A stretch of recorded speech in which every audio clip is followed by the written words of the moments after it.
Durante la postproducción de este capítulo nos enteramos del fallecimiento de Fran Pinto, Pinhead, un referente dentro de la industria del videojuego nacional y sobre todo un referente como persona. Este podcast y seguramente muchos otros no existirían y no tendrían sentido sin la influencia de personas como él. Es por eso que queremos rendir un homenaje y enviar un abrazo infinito a su familia y a sus compañeros y amigos de A Night Games y Podcast Reload. Va por ti, Fran.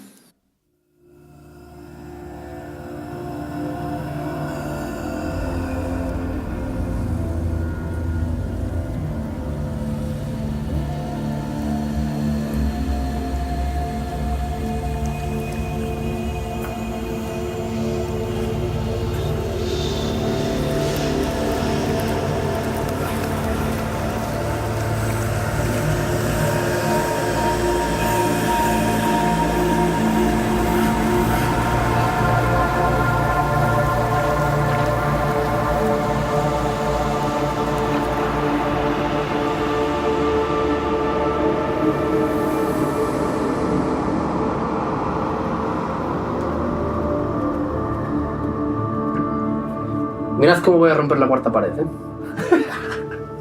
Vosotros no lo sabéis. La cuarta pared de la radio, ¿eh? Ojo. Sí. Vosotros no lo sabéis, pero ha costado grabar este podcast que estamos grabando. Ha costado. El tiempo que llevamos desde el último. Desde el último, tío. Además es que se nos ha metido ahí la Navidad, que por cierto, feliz año. Feliz año a todos, efectivamente. Que nos hemos visto. Y joder, macho, se nos ha complicado entre la Navidad y los eneros. Sí, ha habido varios intentos, varios simulacros de podcast, pero aquí estamos. Aquí estamos una vez más, ya cojo así ritmo y tal. Sí, coge. Aquí estamos para hablar del mejor videojuego de la historia. Una vez más. Velcro, ahora te presento, espera. En este caso es... Ojo, volvemos otra vez un poco aquí a... Yo me lo guiso, yo me lo como. Hellblade. Senua's Sacrifice. Por el formato del nombre no es el mejor videojuego de la historia. Quiero decir, me mola porque es como le han puesto un apellido como para que pienses, no, el Hellblade Baches y Cachivaches no es Hellblade Senua's Sacrifice. Es el prólogo del siguiente. Claro, entiendo que a lo mejor había por ahí alguna cosa pillada así de nombre, no sé. Después viene como Senua se va de vacaciones. Claro, Senua en el parque. Que es Hellblade, de repente.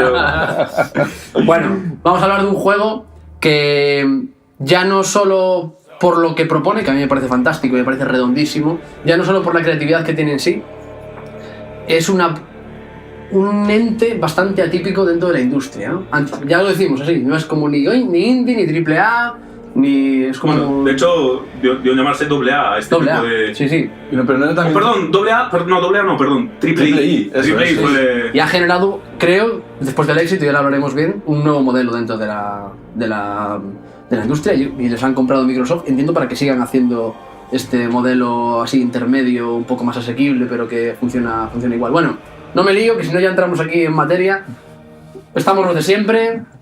Está Velcro, obviamente. Tengo a mi derecha a Yeray. Hola, amigos, ¿qué tal? Enfrente, justo a mi posición, tengo a Afonso. ¿Qué tal, Peña? Tengo a Álvaro Villar, que sabemos que está aquí porque siempre lo comunicamos, pero podría haber sido una gran mentira Álvaro Villar, todos estos capítulos. En plan, nos hemos inventado a Álvaro Villar.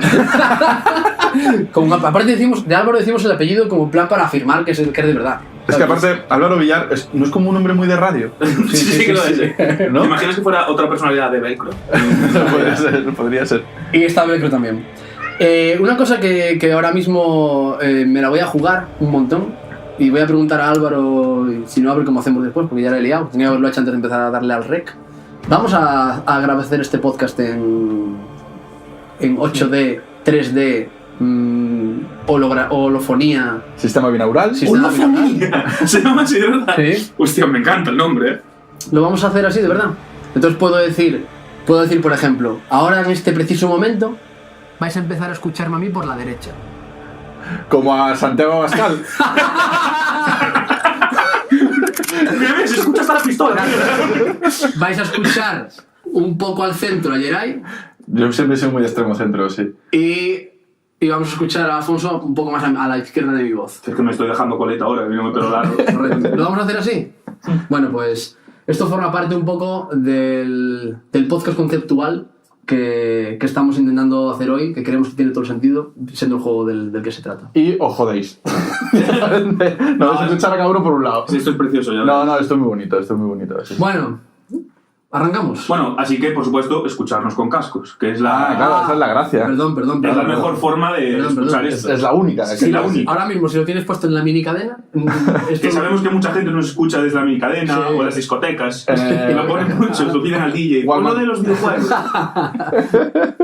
Sí, efectivamente. Pues vamos a empezar ya. Lo primero que vamos a hacer es hablar, como siempre, un poco de la ficha técnica. Bueno, pues como ya es habitual, vamos a empezar por la ficha técnica. Vamos a hablar un poquito de cómo se gestó este juego y de cuándo hablamos, de cuándo llegó a nuestras vidas. Lo primero, desarrolladora, Ninja Theory, Yo creo que jugué al Heavenly Sword. que tiene un poco de... Bueno. que fue una cosa un poco... Creo que fue un proyecto un poco overpromise fallido A mí no me moló nada, de la verdad. PS3. Creo que lo presentaron como, madre mía, viene la PS3 y viene con el Heavenly Sword. Era un hack and slash así Sí. estándar total. o Con sea. una tía también, ahí... Una cosa, supongo que a lo mejor podemos explicar un poquito, porque antes decía lo de AA. Bueno, Ninja Theory antes era un estudio precisamente que hacía juegos AA. Es decir, juegos que eran superproducciones, pero un poquito menos. El Heavenly Sword precisamente es un buen ejemplo de eso, porque era un hack and slash con gráficos bastante decentes. ¿Qué es un hack and slash? ¿Qué es Hack un and slash son slash? juegos de hostias, digamos. De hostias, pero de espadas, imagínate. Ok, vale. No sé si puedes haber jugado alguno, tío. El God of War se puede considerar un hack and slash. O de pronto el Tiene elementos que sí, Devil ¿no? May Cry y todo El eso. Devil May Cry Devil May Cry es el hack and slash Vale, vale. con bayoneta, como el referente más bestia que hay. Vale, vale. Got it. Vale. Bueno, esto venía de trabajar en ese modelo de producción de videojuegos que es el AA, que son juegos pues de grandes inspiraciones, pero no tantas como el juego AAA.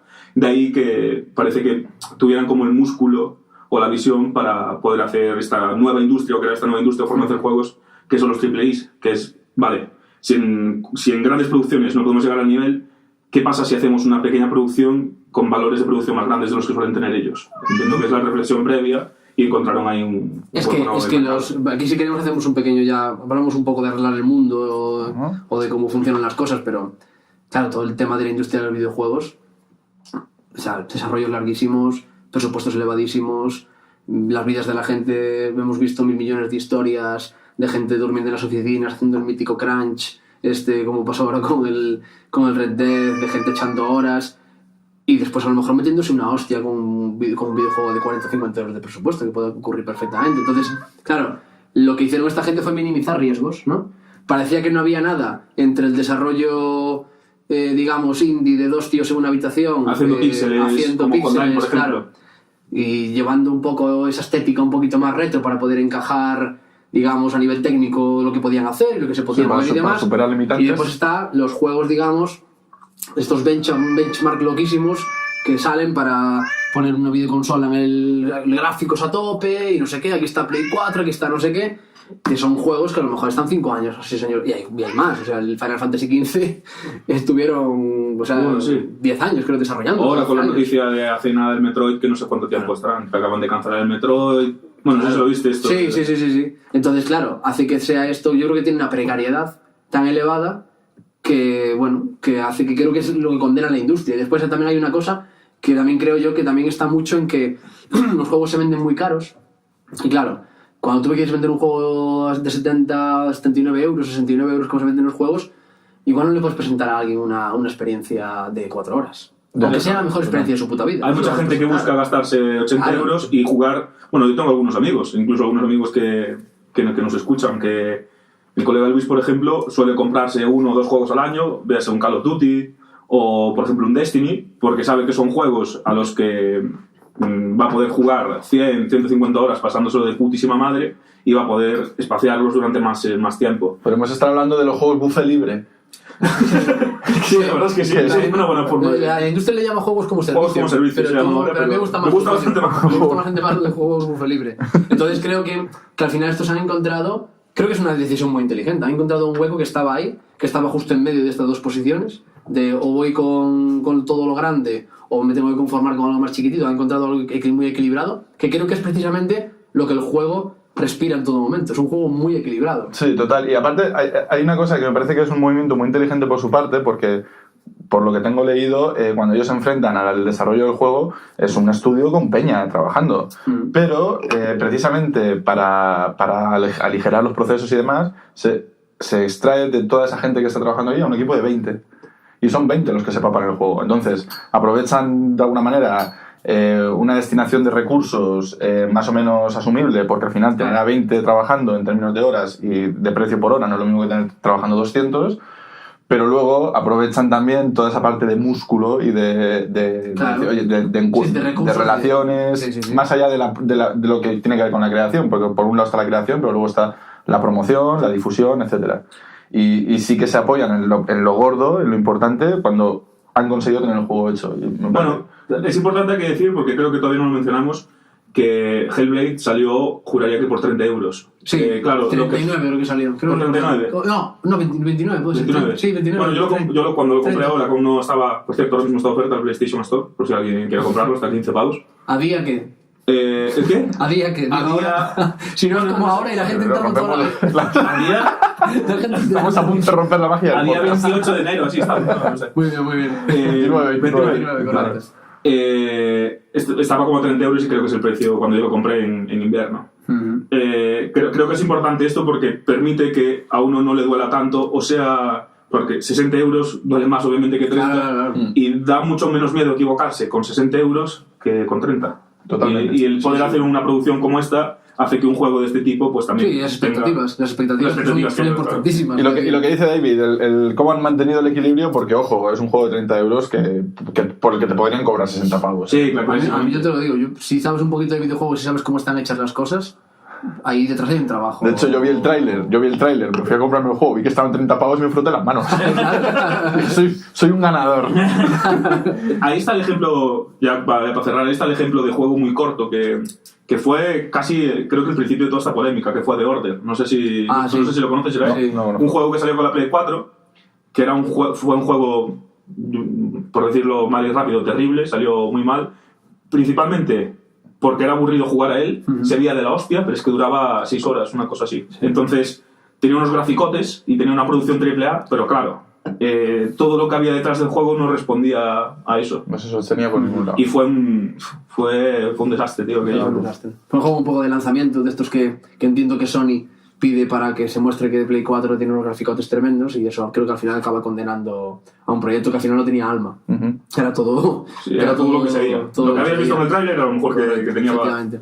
Bueno, desarrolladora Ninja Theory y distribuidora Ninja Theory también. Ajá. Que creo que ya dice bastante también del modelo que se sacaron de la manga. Ha sido una apuesta tremenda, se ha salido redondo esto, pero podría haber sido...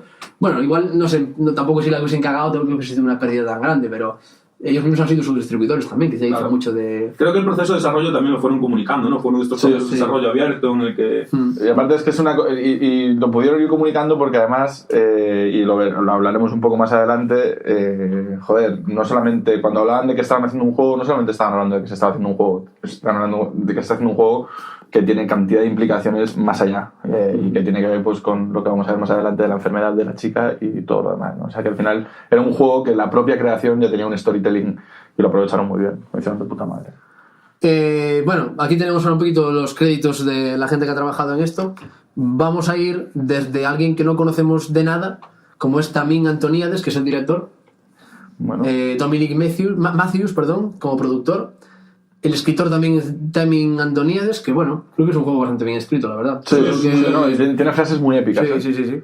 Y después, claro, digo que vamos a ir a alguien un poco más conocido porque dentro de los compositores, la música, hay un tío de Vigo. ¡Hombre! Un tío de Vigo. ¿Pero le conocéis o qué? No, bueno. digo que... Pero, tío, un gallego fuera de Galicia lo conocemos. Yo le digo, mi madre, un par de peluquerías te saca quién es. Te saca de quién es. Hombre, sí, joder. Te saca de quién es. Si a la siguiente la conoces a mí. Tenemos a Andy Laplegua, que no sabemos quién es, pero tenemos a David García Díaz, que es un compositor de renombre, sobre todo gracias a este juego, porque ganaron el BAFTA a mejor audio. Que bueno, ha trabajado en Hellblade, ha trabajado también para Tequila Works, que es un estudio español, que tiene Rime o que tiene Daylight, Y algo hizo, no recuerdo exactamente qué, en un juego que es maravilloso, ahora mismo no me sale el nombre, tío. El de Sexy Brutale. Sí, buenísimo también. No sé si solo lo distribuyeron o lo crearon, sé que están implicados de alguna manera en el proyecto, no recuerdo cómo. Sí, es un distribuidor. Juegazo que te mueres. Sí, una idea buenísima también. Ojo que igual tenemos que verlo desde este prisma de podcast, decimos que, a ver, ya aprovechamos porque de todos estos que hemos leído ahora mismo, el único que tiene un poco de posibilidades de poder escuchar esto algún día, creo yo, es él. O de poder entenderlo. Por el idioma, por la barrera del idioma. Claro, desde aquí un saludo a David García. Máquina. Maquinón. Maquinote. ¡Qué máquina! Y bueno, salió el juego, corre en un Unreal Engine 4. En Unreal Engine 4.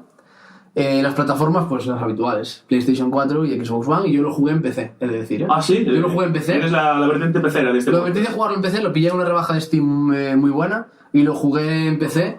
Y yo no sé cómo está de gráficos en las otras, entiendo que está bien, pero en PC es un disparate. En Play está espectacular. Está bien. Porque sí. Aparte... o sea, no es Uncharted, vamos a ver, pero, no. Pero tiene cosas que no hace Uncharted y que después podemos hablar sobre ellos, yo creo. Sí, lo hago. A mí me gusta mucho, lo jugué en PC. A mí una cosa que me gusta cuando juego juegos en PC, que es la negociación que tengo yo con el PC. ¿Cómo es esto? Tú pones el juego, una cosa que no pasa en consolas, tú pones el juego en el PC y claro, yo no tengo un PC tampoco muy pepino y tal, no sé, de hecho tengo un Mac con una partición y tengo instalado Windows para los juegos. Y el juego, el PC te dice, son mis requisitos recomendados. Te recomiendo unos requisitos y claro, entiendo que son en plan, tampoco me voy a dejar los huevos aquí. Que te los están enviando Nvidia en diferido, los requisitos. Ellos te recomiendan los requisitos, pero tú le puedes decir, mira, cojo tus requisitos Mira. y subo. Súbele aquí. Y le empiezo a subir calidad alta, no sé qué, le puse todo para arriba. Ajá. Claro, hace ruido, pero tira. Entonces me gusta mucho porque le apreté, le dije, hoy vas a currar. Y lo jugué todo en alta, lo que se podía, y yo flipado con cómo se ve este juego. Y creo que no es tanto, fíjate, que esto es una cosa que me parece muy interesante, creo que no es tanto por los gráficos, sino por la dirección artística, que me parece brutal. Y es que aparte de hacer una cosa muy bien, son muy listos, y bueno, imagino que hablaremos un poco cuando hemos de dirección artística, pero es que hay cosas que se la papan haciendo vídeos. Sí. Hay grandes momentos, Sí. Hay muchísimos momentos, hay muchísimo vídeo que porque lo han trabajado, le han dado filtros, bueno, al final le han hecho dirección de arte al vídeo. Joder, hay una cantidad de recursos ahí que no hay que utilizar en la generación de cosas con modelos y con volúmenes y historias, sino que es meter un vídeo y ya está. Claro. Pero te sigue dando esa sensación de que eso sigue formando parte del vídeo, del juego, es más. Incluso le da un punto, porque normalmente esos vídeos están en momentos muy concretos y con personajes que tienen que ver en la trama. Y están pues para cuando ella imagina o para cuando ella sueña o para cuando tal, que incluso le da entidad a esos momentos y genera una identidad a esos momentos durante todo el juego. Eso está muy bien. Sí, y creo que es una decisión muy buena por parte de la dirección de arte, precisamente, que es este tipo de decisiones y detalles. Claro, ellos fusionan muy bien el vídeo de un tío sobre un croma con ella, que es un personaje creado totalmente en CGI. Está muy bien, tío. Pero claro, es que ella está hecha, que me cago en la puta. Está muy bien, tío. Que los ojos son increíbles. Sí. Los ojos son... Fíjate que creo que lo he visto en los ojos de un videojuego que me hayan parecido tan buenos como este. Es que te voy a decir una cosa. Es que probablemente la sensación que te dan esos ojos no solamente es los ojos, sino la mirada. La mirada, correcto. Y de eso habrá que hablar también. Bueno, supongo que vendrá ahora, ¿no? Tenemos hay que hablar sobre ella, ¿no? Sí. Ella es la... ¿Cómo se llama? Que no recuerdo. No me acuerdo ahora mismo, la verdad. Emger Sí, Jenners. porque... Espera. Sí. Ella era la community manager, la social media manager del estudio, ¿no? No, perdón. Creo que es Melina Jurgens. Melina Jurgens, eso Melina es. Jurgens. Creo que es la editora de vídeo. Es la ¿Sí? editora de vídeo, sí. Pensaba que era social media manager por algún motivo. Y Melina Jurgens es la editora de vídeo de Ninja Theory. Creo que empezó como un poco, necesitamos a alguien para que haga de Senua y mientras encontramos una actriz para poder hacerla, o sea, para poder interpretarla. Pero... Contemos que Senua, más adelante contaremos la trama, pero bueno, Senua es la protagonista del videojuego, sí. Para ser la protagonista del videojuego. Y llegó un momento en que eran incapaces de encontrar a Senua sin ver a Melina ya. O sea, se pegaron tanto el personaje y la persona que supuestamente estaba interpretándola como parche, que dijeron, no, tiene que ser esta chica. La interpretación es tremenda, ¿eh? La interpretación es tremenda y se llevó un BAFTA. Claro. Y se llevó también el Game Award, ¿no? El Game Award, sí, ganó un montón de premios, sí. Y lo hace fantástico. Y una cosa curiosa también, ella cuenta que siente como cierta empatía con el personaje porque sufrió algunos periodos de ansiedad y lo pasó un poco jodido y demás. Pero es interesante porque en el momento en que se toma la decisión de que ella va a ser en adelante la actriz del personaje protagonista, se ve ante la tesitura de decir que ¿estudio interpretación o no? Y... Qué bueno, tío. Sí, y deciden no hacerlo.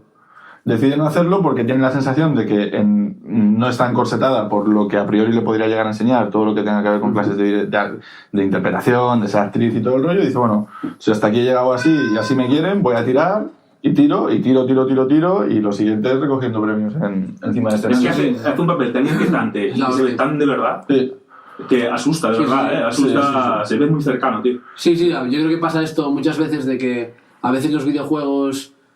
bueno, porque cuando quieren parecerse mucho no quiero decir que se quieran parecer al cine, pero cuando intentan transmitir sensaciones o emociones, mejor dicho, bueno, siempre han estado un poco lastrados técnicamente, y a lo mejor lo que te intentan transmitir, tú entiendes que te quería transmitir eso, pero al final es muy raro que te saque de que estás jugando un videojuego y realmente, venga, que paso la cinemática y sigo pegando hostias.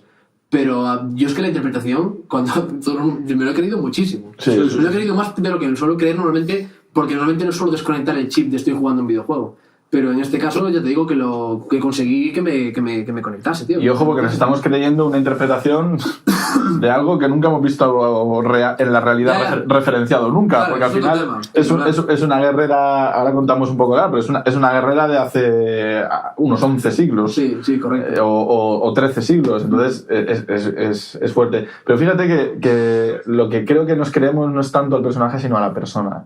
Porque es muy de persona este juego. O sea, me parece que todo el contexto, y ahora hablaremos más adelante, pero todo el contexto histórico e incluso toda la situación a la que se está viendo enfrentada no es ni menos que una excusa para contarte el problema de una persona que tiene un problema grave, que... Es una historia pequeñísima. Y de hecho digo, yo no lo puedo considerar un videojuego histórico. No lo es porque tampoco... No tiene pretensiones de ser. Claro, pero está ambientado en una época, como tú decías, hace 11 o 12 siglos, pero tampoco es que eso sea lo importante. No, para nada. No es una cosa histórica. Hay una cosa que me volvió loco. Hablaremos ahora de la fecha de lanzamiento, que es... La fecha de lanzamiento, fue, aquí lo tengo, el 8 de agosto de 2017. En Play y Windows, y en Xbox One llegó un poquito más tarde, el 11 de abril de 2018. No recuerdo cuándo salió God of War, pero juraría, God of War es 2018. Correcto, sí. Posterior. ¿Hay tantos paralelismos? Sí. ¿Tantos? De hecho, God of War... muchísimos. God of War alardea. El God of War, una de las cosas que tiene diferenciadores, que lo quería comentar con vosotros, es que está hecho en plano secuencia, pero es que este tampoco está muy lejos de ese plano secuencia. No, es que, para empezar, es que el Senua está muy planteado como un plano largo, continuo. No solo eso, sino...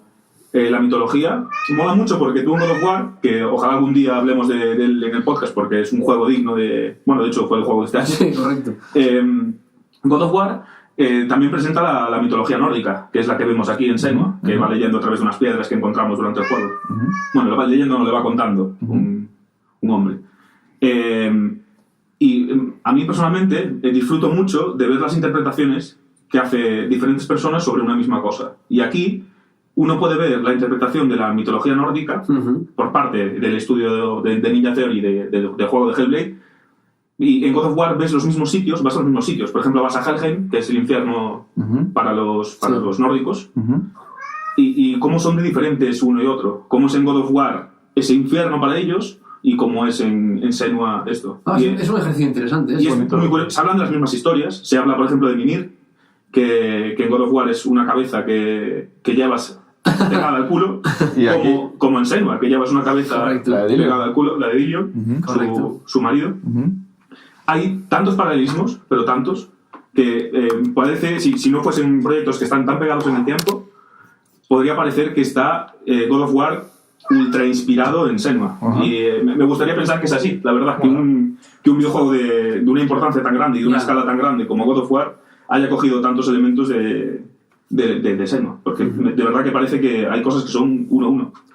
Pues yo creo que podemos pasar a hablar un poco de la sinopsis, hacer un pequeño resumen de qué trata este juego. Bueno, perdón, pero ibas a seguir... No, iba a daros pie ahora, porque básicamente tiene una historia, pero trata más que nada de una enfermedad. Es un vehículo, ¿no?, para llevarte a contarte un problema mucho mayor que que un poco la propia historia del videojuego que tiene, de voy aquí, voy allá, no sé qué. Que la historia no es pequeña, ojo, La historia, para todo el que no la haya jugado y se vaya a spoilear con nosotros, como siempre, porque repetimos como siempre va a haber spoilers. Bueno, yo os digo, las tres pelis que voy a nombrar como obras referenciales o complementarias son 3 spoilers que voy a hacer.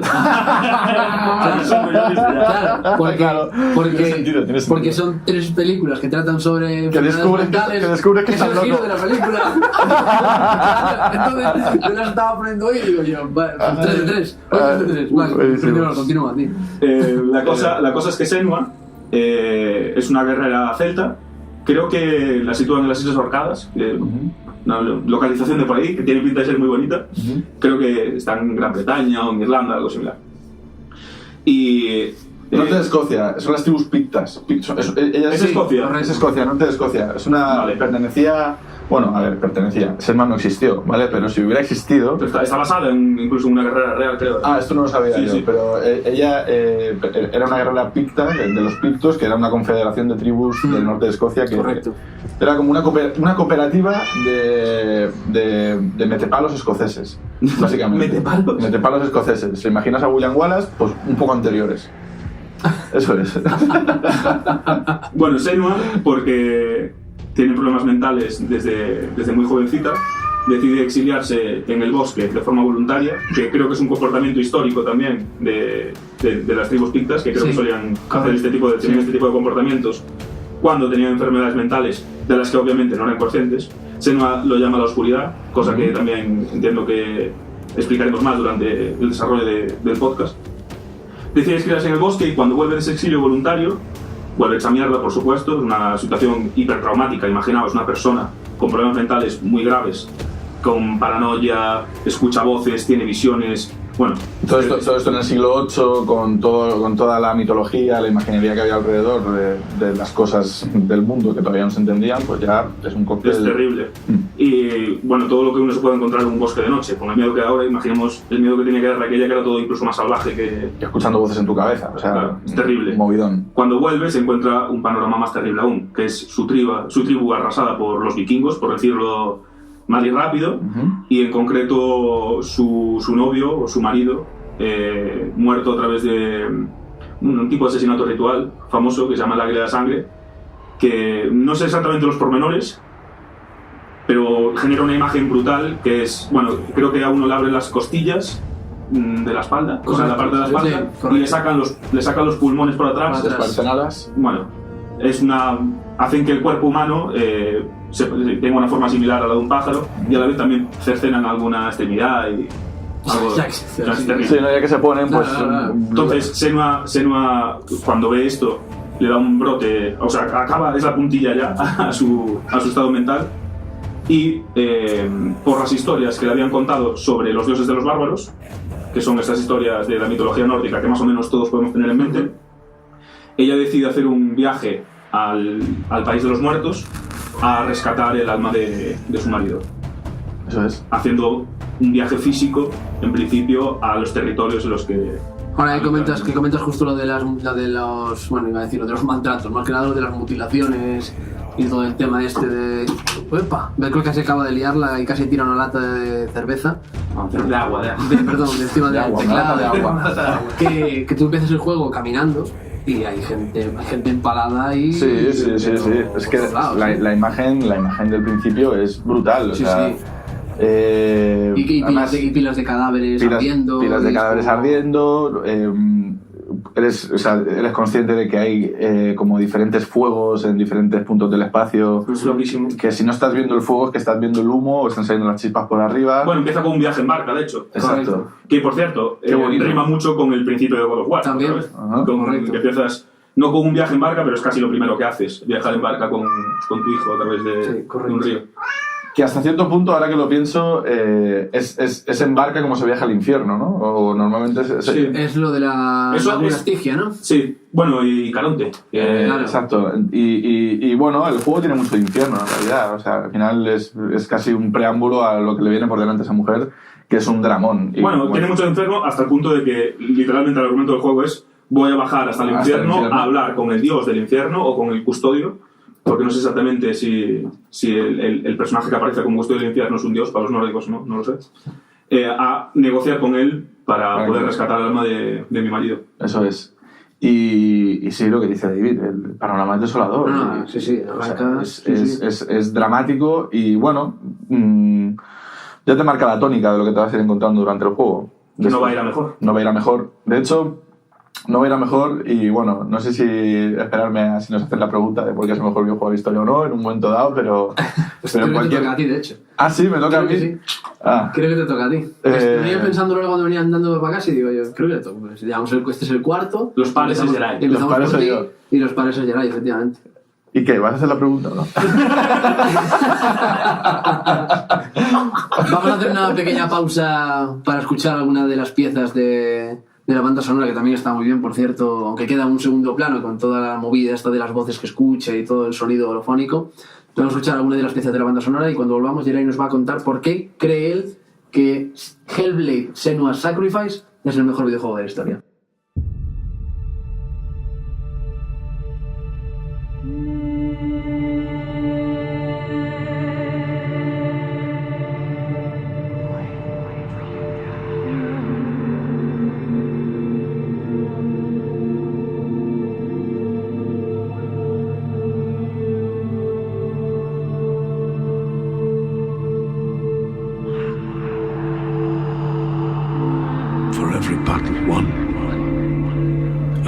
Battle takes its place.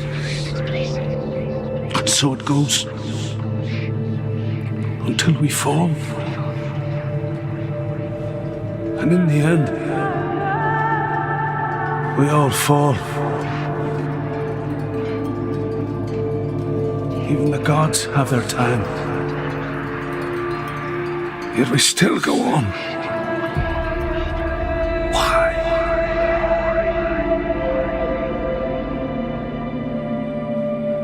Be ready to face horror in the eye, as I have, to find your answers, your quest, your truth.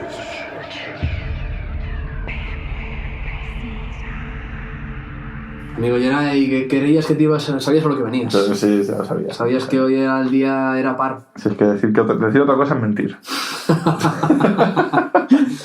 Bueno, pues cuéntanos por qué crees tú que Hellblade es el mejor videojuego de la puta historia. Pero una cosa, es que tengo dos respuestas. ¿Puedo elegir? ¿Tengo que elegir o puedo decir las dos? Pero es tipo T, es una resta, ¿eh?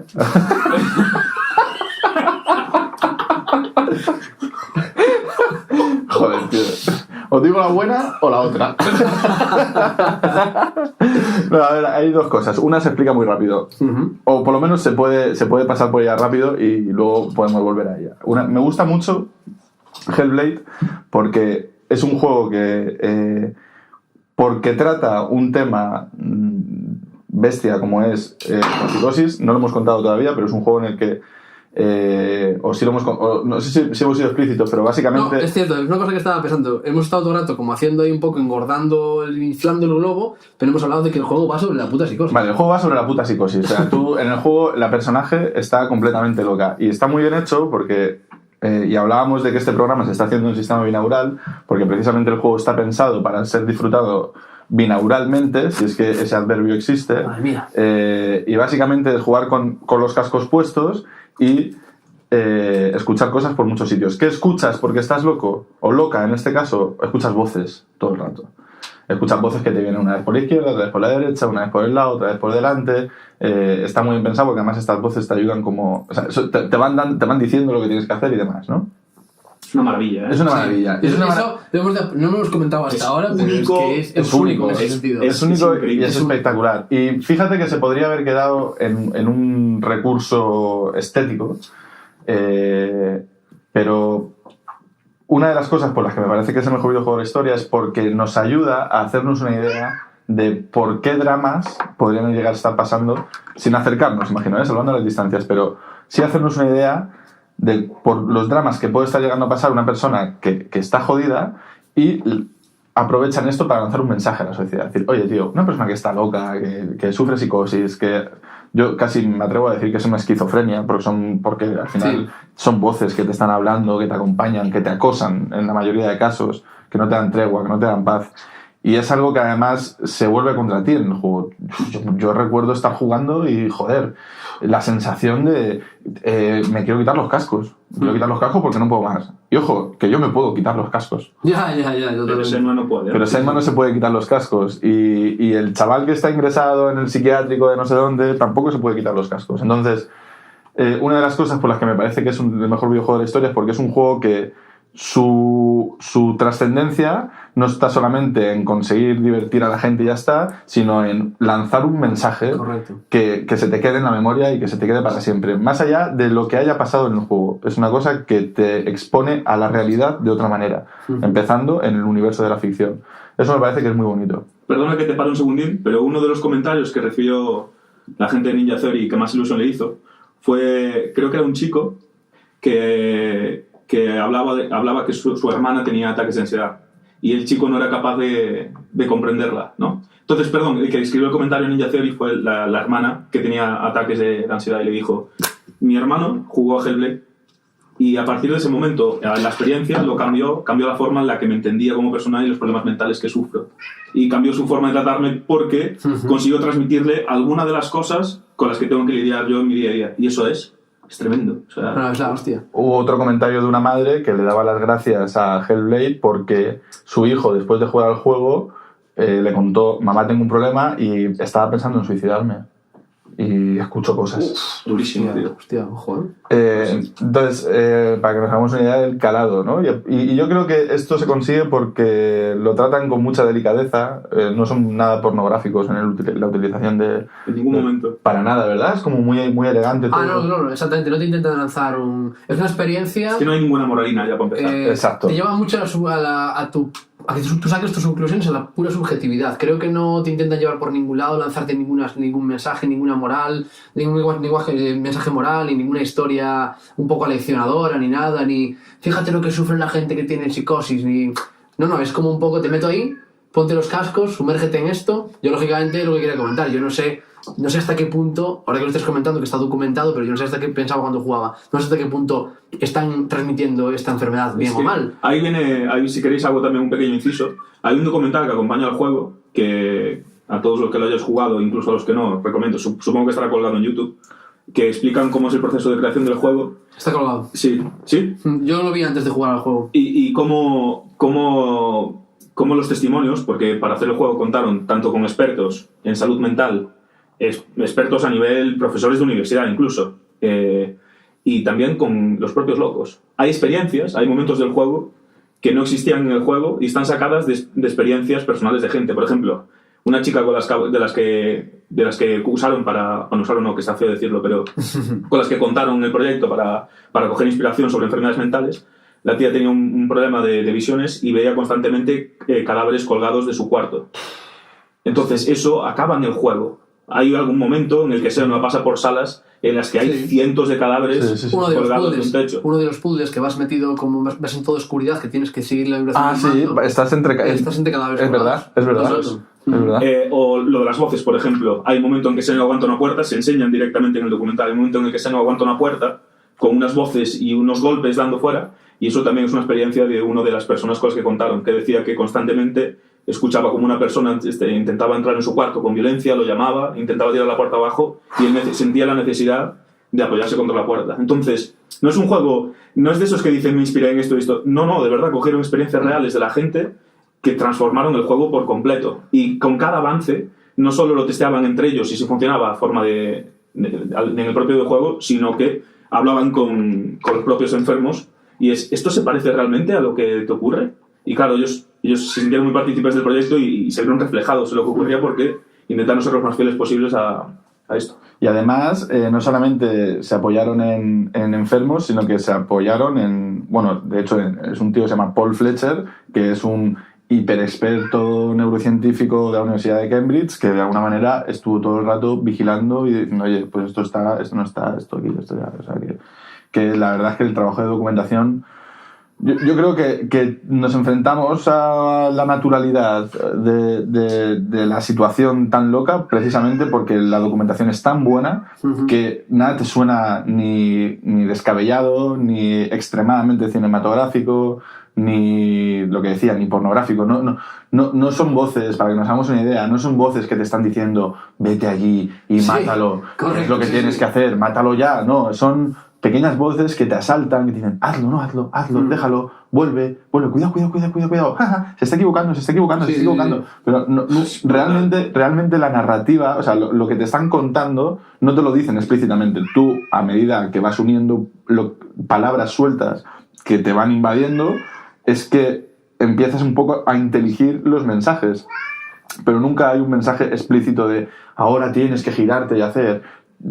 tienes que matar, eso no ocurre. De hecho, recuerdo que el juego me llamó mucho la atención cuando arrancamos. El juego no tiene ningún tipo de tutorial para que Ninguno. Y es como un poco de ¿qué mierda hago? ¿Sabes? Estás esperando un poco que te digan un poco la mítica de presentarte los botones así un poco en la pantalla sombreados o tal. Yo después hablaré un pelín de eso. La parte por la que para mí es uno de los mejores juegos de la historia, o el mejor juego de la historia, perdón, tiene que estar muy relacionado con esto. Ok.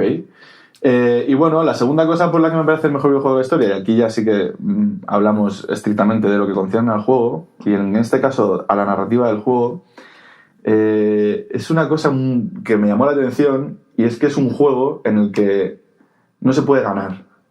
No hay una victoria en el juego. Normalmente, cuando jugamos, por ejemplo, o ya hablamos aquí de Last of Us, se partía de una situación de desventaja que era tenemos un problema y hay que solucionarlo, y alcanzar la solución, alcanzar el objetivo que teníamos marcado, se traduce en una victoria. En Hellblade esto, desde mi punto de vista, no ocurre, y explico por qué. Cuando conoces a Senua, conoces a una mujer derrotada, completamente dominada y controlada por su cabeza. Ni más ni menos. Las voces son hiperinsistentes. La sensación de agobio, de desolación, de angustia, de miedo, todas esas cosas le van ocurriendo dentro de su cabeza. Pero no solo eso, sino que además llega a su tribu y se han cepillado a todo Dios. O sea, y a lo bestia. Y a lo bestia. O sea, y están todos colgados, y a su madre se la han pasado por la piedra, que lo vemos luego más adelante, y incluso recuerda que su padre, a medida que va avanzando en el juego, recuerda que su padre la ninguneaba tanto a ella como a su madre, no encuentra a su novio, su casa está quemada, todo está lleno de marcas de los que han cometido esta atrocidad. Su mundo desapareció. Su mundo desapareció en tanto su mundo exterior como su mundo interior. Y lo peor es que se siente culpable, porque ella cree, por supersticiones propias de la época, que la maldición que ella lleva dentro y el hecho de haberse alejado de la tribu es el principal como motivante de que haya ocurrido eso, que una tribu extranjera haya podido llegar y cargarse a la tribu entera. Ella se cree en todo momento culpable o partícipe de... Que esto precisamente suma todavía más a esto que estaba comentando, ¿no? De, joder, es una mujer que empieza muy en negativo, muy por debajo. Sí, empieza debiendo. Empieza debiendo muchísimo. Entonces, a medida que vamos avanzando en el juego, de lo que nos vamos dando cuenta es de que a lo que ella llama oscuridad no es ni más ni menos que problemas que tiene en su cabeza. Estos problemas que tiene en su cabeza, está muy bien pensado dentro del juego, los materializan en demonios, en contrincantes con espadas, y son bichos que te vienen a atacar. Y terroríficos. Terroríficos, además, qué bonitos, qué bien hechos además.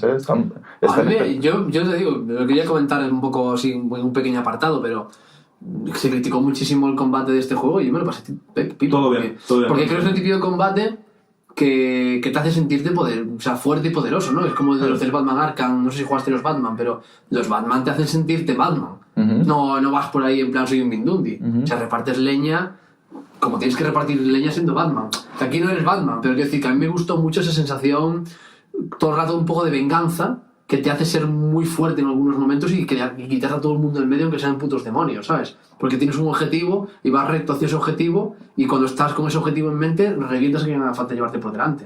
Creo que no hace falta que sea un juego que te lleve a un reto para que pierdas, porque lo que tienes que hacer es seguir avanzando. Ajá. Entonces creo que ¿te has entendido lo que quiero decir? Sí. El feeling es de me cago en la puta, voy. Y lo Sí reviento. que puedo entender que haya mucha gente que piense que es lo más prescindible de todo el juego. Probablemente lo sea, porque en realidad para lo que luego te quiere contar el juego podrías hacerlo sin las batallas. O sea, pues, resolviendo puzzles, yo creo que te podrías... Pasa que, claro, perderías ese factor gamey del que tanto hablamos en este podcast, ¿no? Y después que conste que también, es otra cosa de las que hablaré después, pero a mí me da la sensación de que está construido de forma que hay un momento posterior en el que todo el combate cobra sentido. Pero bueno. Sí, total. Y ahora hablaremos de eso. Y sobre todo al final. Sí. Al final, ¿no? Vale.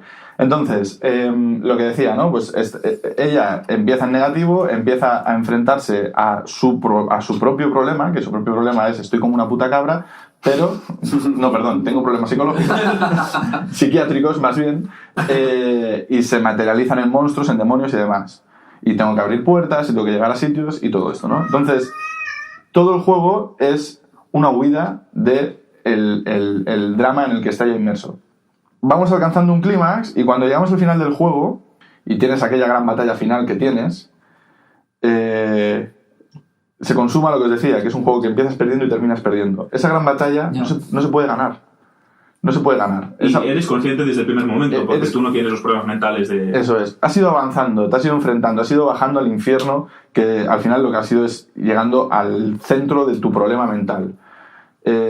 Vas hacia allá, te enfrentas a todos los demonios, pasas por todos los lugares, resuelves todos los puzzles, que al final no es ni más ni menos que una metáfora del laberinto de tu cabeza, y cuando llega al final y se enfrenta al gran monstruo final, que al final no es ni más ni menos que enfrentarse a la gran enfermedad que tiene, se da cuenta de que no puede ganar.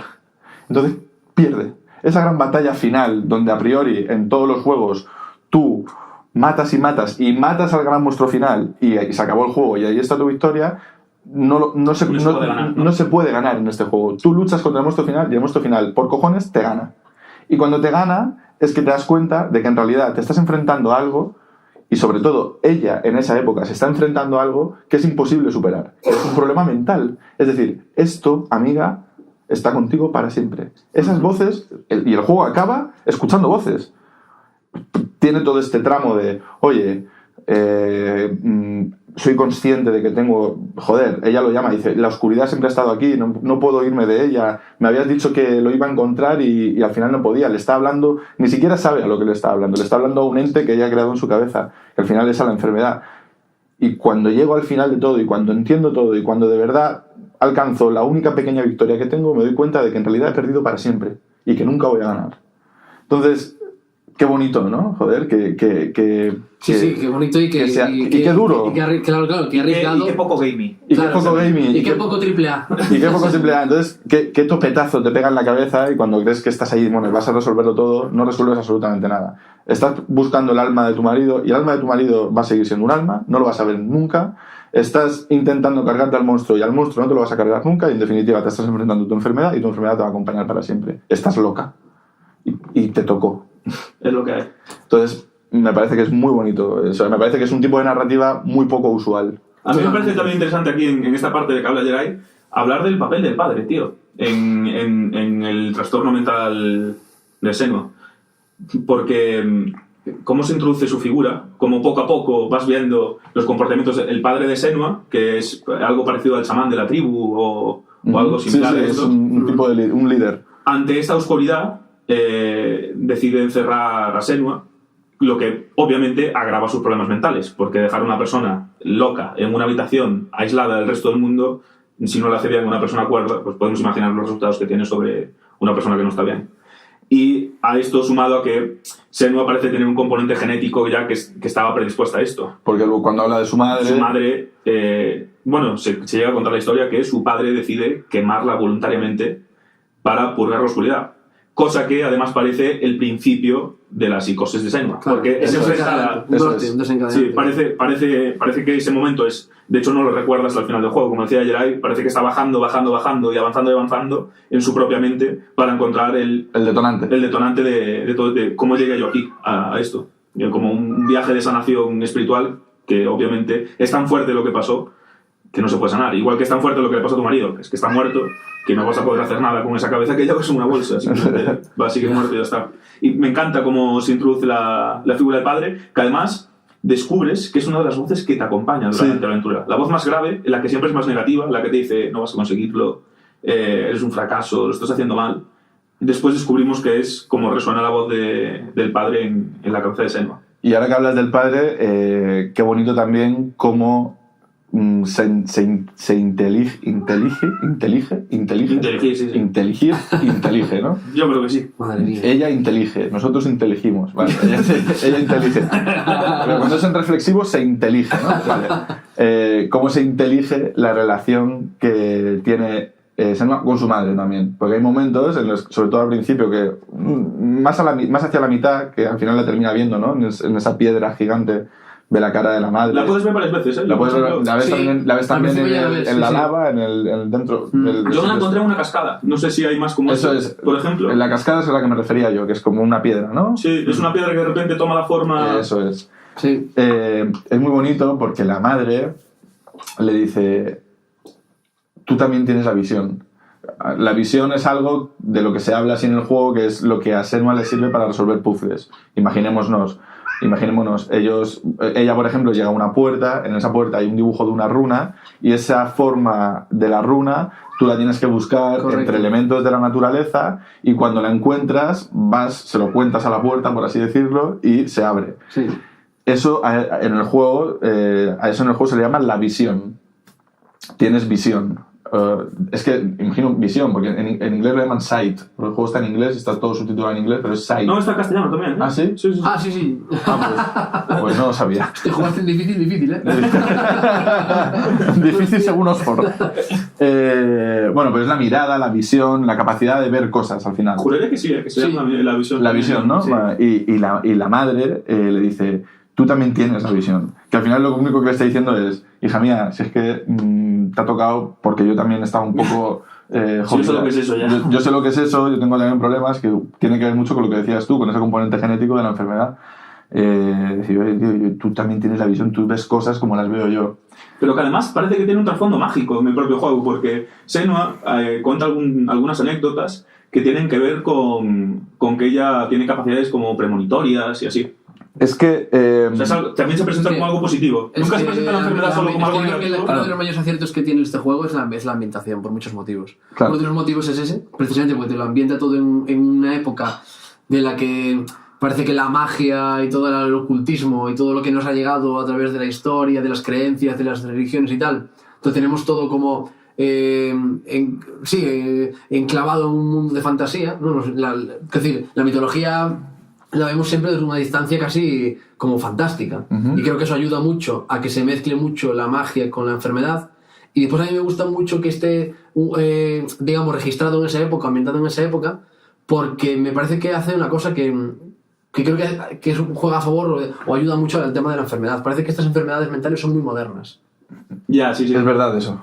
Y está muy bien a mí me eso. gusta mucho que haya alguien que diga, no, es que antes... Si ahora son terroríficas, claro, antes te veías. Claro. Por ejemplo, hay una cosa que no la he metido en aulas referenciales, pero complementarias, perdón, pero que sí que es interesante. ¿Habéis visto Mindhunter? Sí, qué pedazo es ese. Básicamente lo que habla es cuando empezaron a estudiar las mentes de la gente perturbada. Sí, sobre todo los asesinos. O sea, y fue antes de ayer, por la tarde. Quiero decir, esto fue... Los 60. Claro, entonces... 60, 70. Sí. Antes esta gente directamente pues acababa quemada en una hoguera, empalada, estaban brujas y endemoniados y la religión ahí jodiéndolo todo y era complicado. Entonces a mí me gusta mucho esa ambientación por esos dos motivos, básicamente. Sí, qué cosa. Y lo que decía Afonso, qué terrorífico. O sea, ahora tenemos estudios y ciencia que más o menos te pueden dejar tranquilo. Incluso hay pastillas. Exacto. Algo. Exacto, hay pastillas, hay respuestas al fin y al cabo. Sí. Antes la única respuesta que había era la mitología, lo esotérico. Esto se apoya en una de las mayores sorpresas para mí. Yo cuando salió Hellblade me enteré, obvio, y lo seguí y tal, pero no profundicé nunca en... O sea, quise no spoilearme. Hice como un poco de apartar la vista sobre las cosas que me parecían que en algún momento iba a jugar y que no quería descubrir. De manera preventiva lo trataste. Y me encontré con que es un survival horror, totalmente. Es un juego de terror. Y creo que posiblemente es la única forma de afrontar un trastorno mental. O sea, a mí se me pareció más a Silent Hill que a un hack and slash. O sea, por eso me parece que la gente que se centra en hablar de combate se está centrando en algo muy complementario, porque el juego podría no haberlos tenido. Claro, es que lo que viene siendo las cosas que le pedimos a un videojuego normalmente, que son eso, que pegar hostias, no sé qué, resolver, son simplemente un mero conductor. Son un conductor para contarte lo que te quieren contar. O sea, yo no le he dado demasiada importancia porque creo que no va de mecánicas este juego. No va. Y mira, yo voy a intentar quitarte la razón ahí con el por qué me parece el... Por fin, joder, no sabía qué tecla tenía que apretar. ¿Por qué me parece el mejor juego de la historia? Para mí, ahora que está tan de moda el término disonancia ludonarrativa, que lo popularizó un youtuber de aquí en España que se llama Dayo, que analiza videojuegos, la disonancia ludonarrativa ocurre cuando lo que se te está contando en un juego comparado con lo que estás jugando no funciona.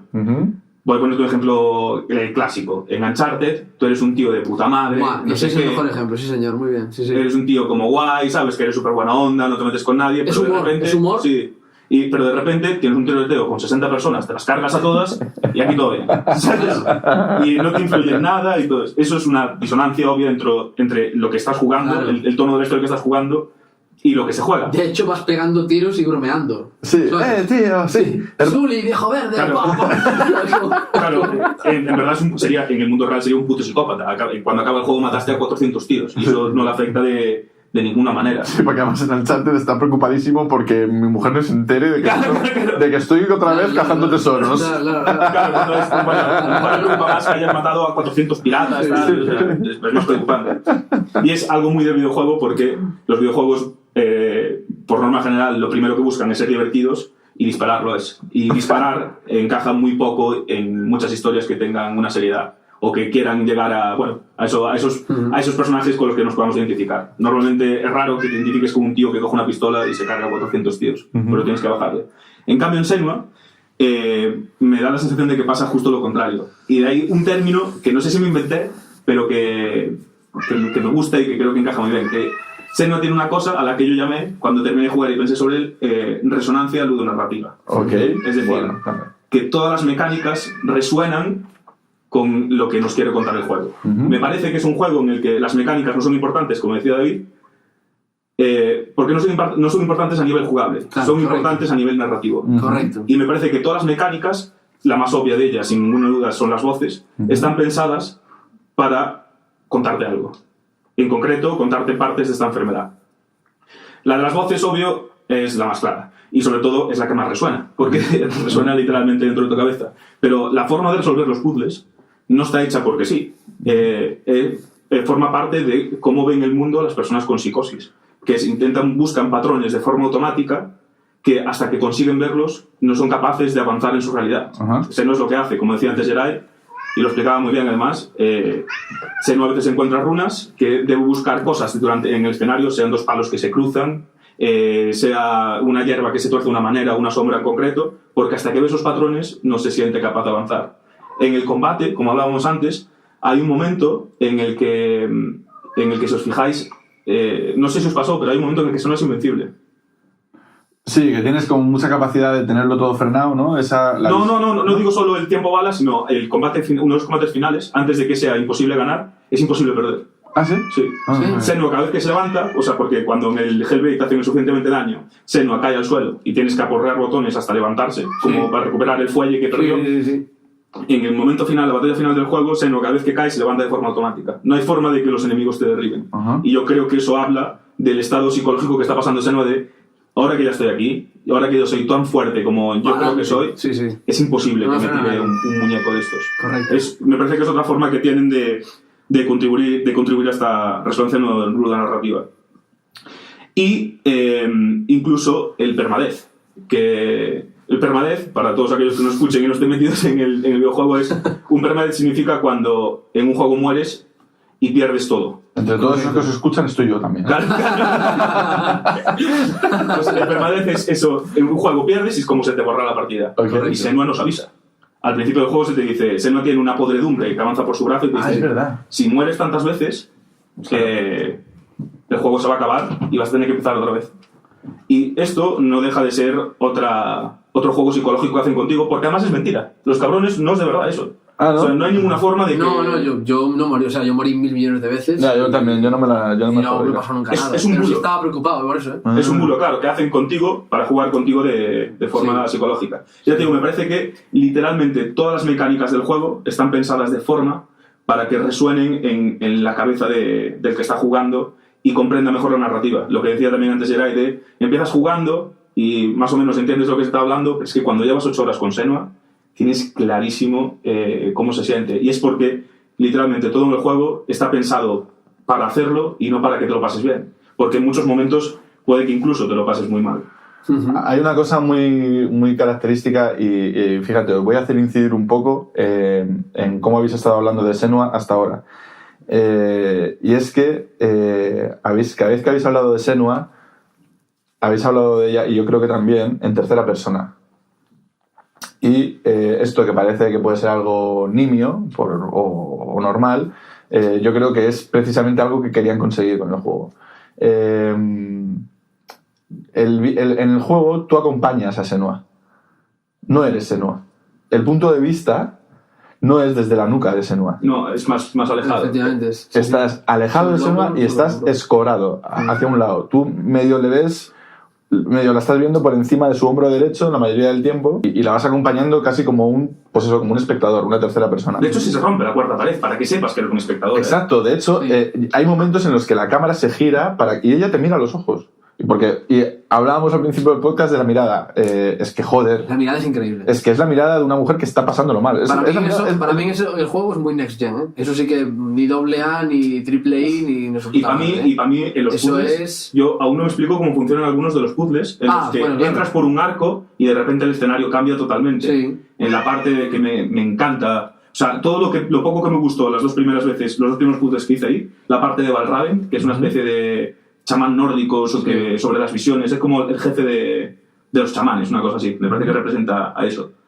Y los puzzles que plantean me parecen tan de que no los vi nunca, de nueva generación, de me meto por aquí y el escenario cambia. Sí, Y cambia por completo y según donde lo mire, está cambiando totalmente en tiempo real, sin poder cargar. Hostia, esto no sé cómo coño lo hicieron. Yo me rayé mucho con una cosa porque no conseguía encontrarle el patrón de programación a los puzzles, tío. Yo no sé si tenían un aleatorio o algo. Yo en algunos puzzles... es decir, yo tardé mucho en entenderlos. Claro, pero una vez lo entendía, en los que tú a través de un arco veías otra realidad, yo no siempre veía la realidad a través del arco. Me pasó, y tuve que reiniciar la partida 2 veces para que se volviese a resetear. Es que no sabes cómo se resetea, cruzándolo. Por eso digo que es totalmente necesario. Claro, es que yo era en plan... Claro, lo ves, y tienes que pasar. Por el otro lado o por dentro. Claro. Cambia el escenario completamente si pasas por dentro o por fuera del arco. Y de hecho, necesitas ambos. Hay un momento en que para resolver una parte, para ver el siguiente tienes que pasar por uno, resuelves el siguiente y para volver a pasar por lo que has creado tienes que deshacer lo que hiciste y pasar otra vez. O sea, es una movida que yo ahí me atasqué. Porque este juego es muy opaco, ¿eh? El juego es un juego que yo recomiendo muy poco a cualquiera que no haya jugado a juegos. No es el primer juego que debería pillar a alguien porque... Yo creo que es un juego que tiene que sorprenderte, no creo que sea un juego de recomendar. Creo que es un juego que tienes que ver tú un día, ¿esto qué es? Te tiene buena pinta, no sé qué, he leído algo por ahí. Como tú y yo hicimos, un tratamiento preventivo de la información, sabiendo que había algo ahí que podía conectar con nosotros, pero tampoco sabíamos seguros si nos iba a gustar. No. Pues creo que es un juego que te puede dejar de un lado o de otro, no creo que tenga un término medio. No juega, otra vez decíamos, lo del AAA, que más o menos te puede gustar más o menos, pero... Si sabes que pegar hachazos con Kratos va a ser divertido. Cortar un bicho a la mitad va a estar bien. Entonces yo creo que es un juego que tienes que ser en plan, tú te lo descargas y de repente te puede sorprender mucho más que si te lo recomiendan. Creo. Yo entré muy a pelo. Pero bueno, un poco con lo que tenía que ver con lo de la tercera persona o sea, la sensación de ser una tercera persona que asiste casi como espectador, a pesar de que eres tú el artífice de lo que está pasando, al final te sientes un poco como que tú vas acompañando a Senua. Y creo que eso, en términos narrativos, también está muy bien pensado. Es decir, tú sabes que es una mujer que está enferma.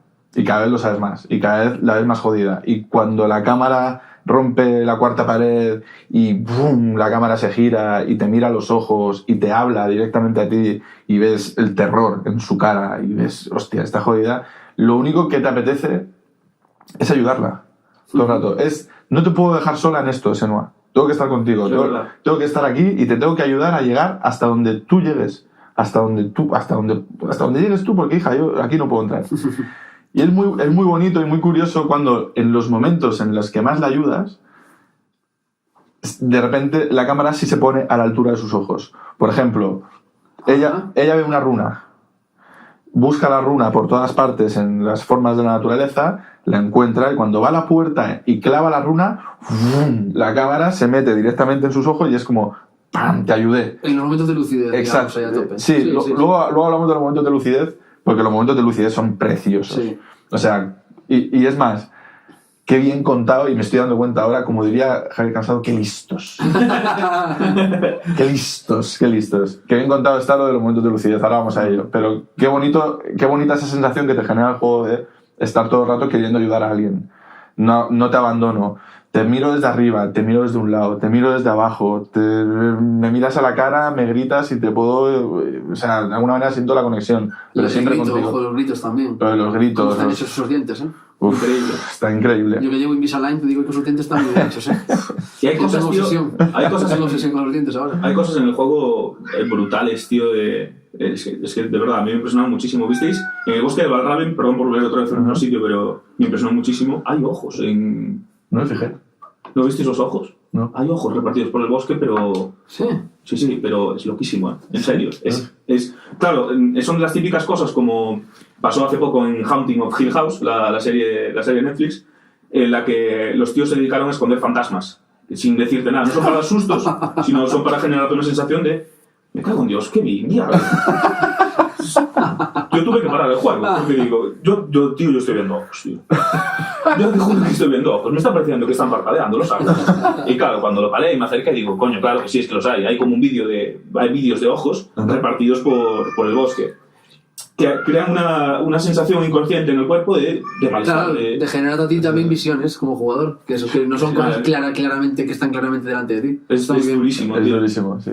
Luego, una cosa muy bonita que conectaba también con lo que decía David antes de los momentos de lucidez, no recuerdo exactamente cuál es el nombre de este sitio, pero es toda esta secuencia que ocurre en la playa.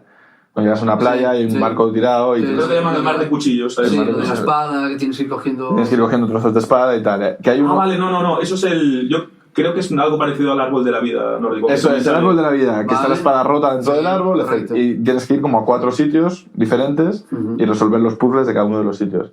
Y hay un momento muy bonito que te asoma a momentos de lucidez, que es cuando está en la casa, cuando llega a esta casa que tiene que entrar, subir por unas escaleras. Es un laberinto. Sí, es un laberinto entre... Es que es brutal, tío, o sea, es uno de los momentos álgidos de la búsqueda de Dillion, porque al principio del juego, Dillion no está. O sea, la tensión Dillion aparece más o menos hacia la mitad del juego. Dillion, recordamos, que es el marido perdido de Senua. Eso es. Que lo lleva de llavero. Es verdad. Cuenta por qué. Que, por cierto, la cabeza respira, ¿os fijasteis? La cabeza, sí. No, la cabeza respira, la bolsa. Sí.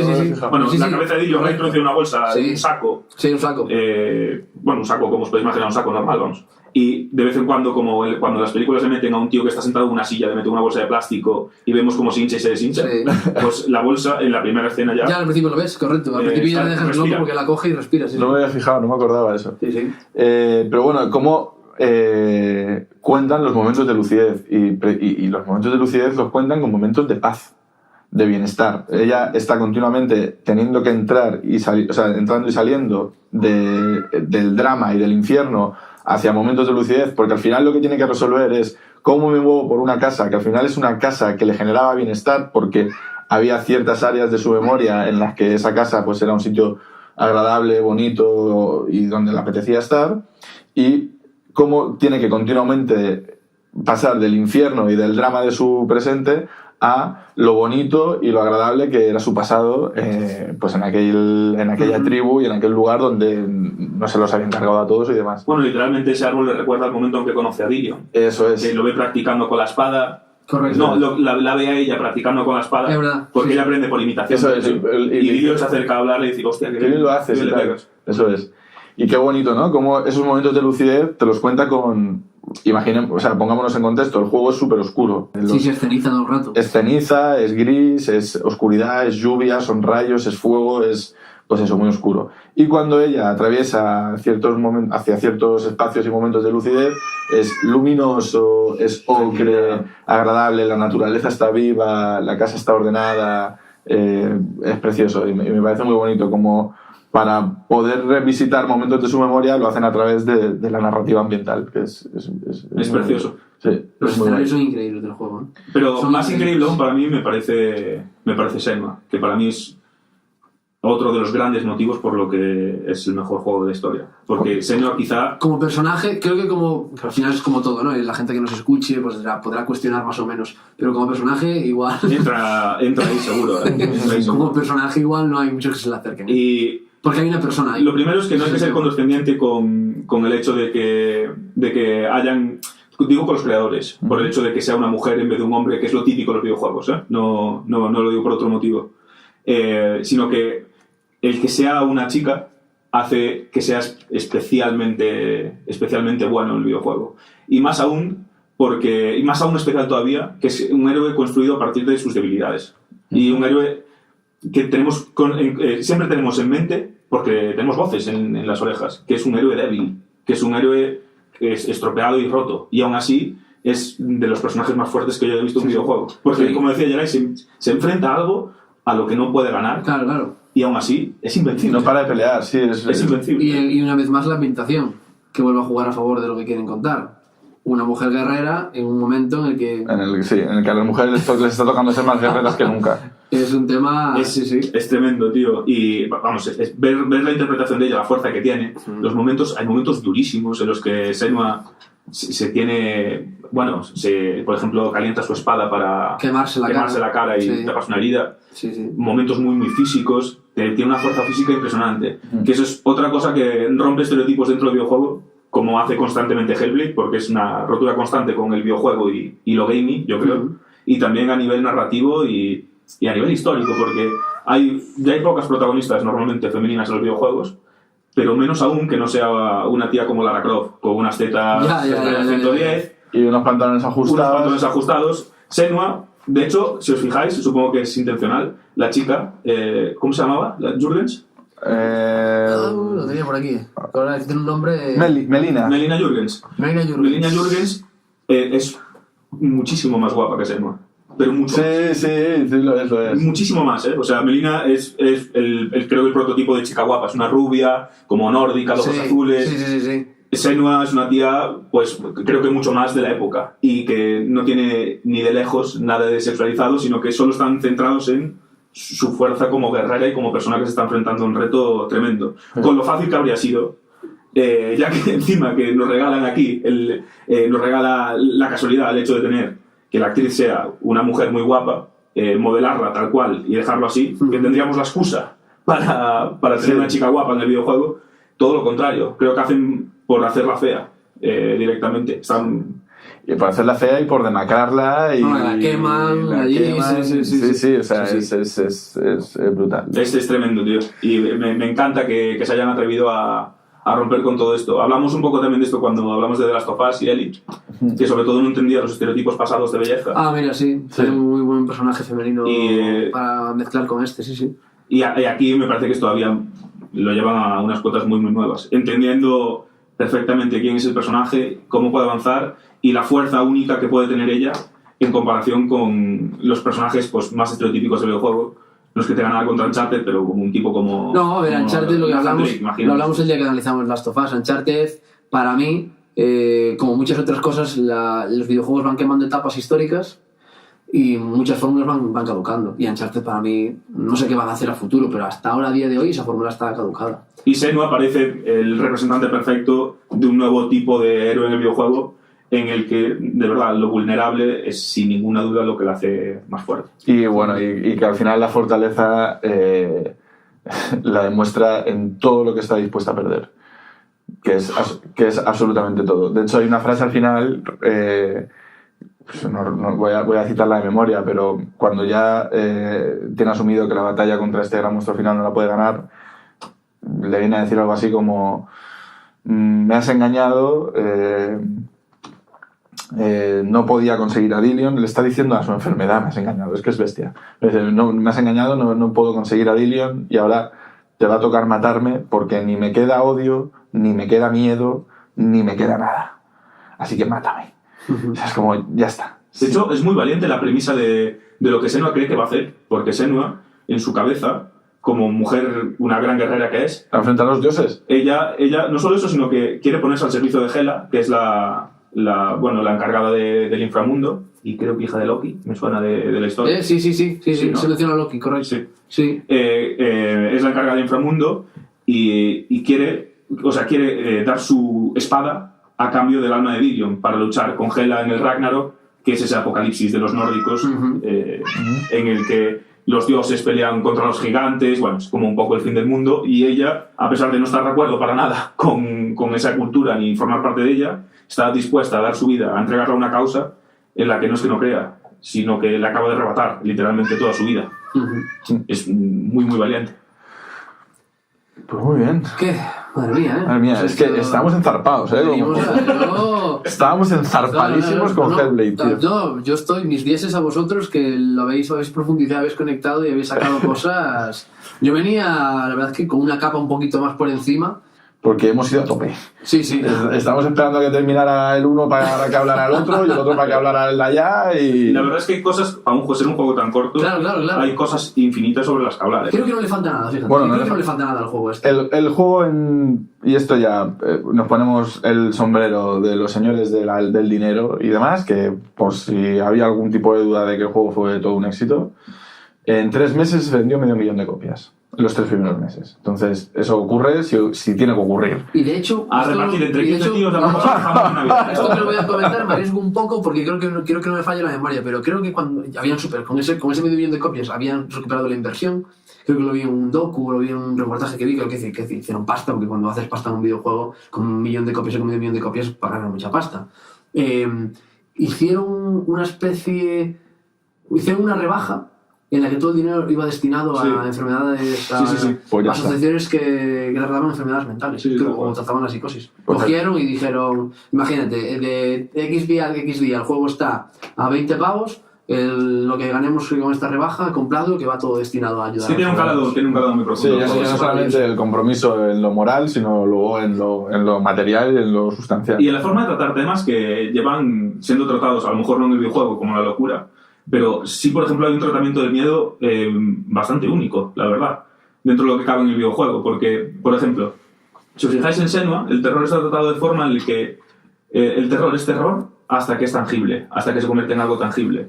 Senua tiene miedo sobre todo a las cosas a las que no se puede enfrentar. Y cada vez vas teniendo menos miedo porque cada vez te vas pudiendo enfrentar a más cosas. Sí. Y los enemigos dejan de ser terroríficos cuando puedes empezar con una espada con ellos.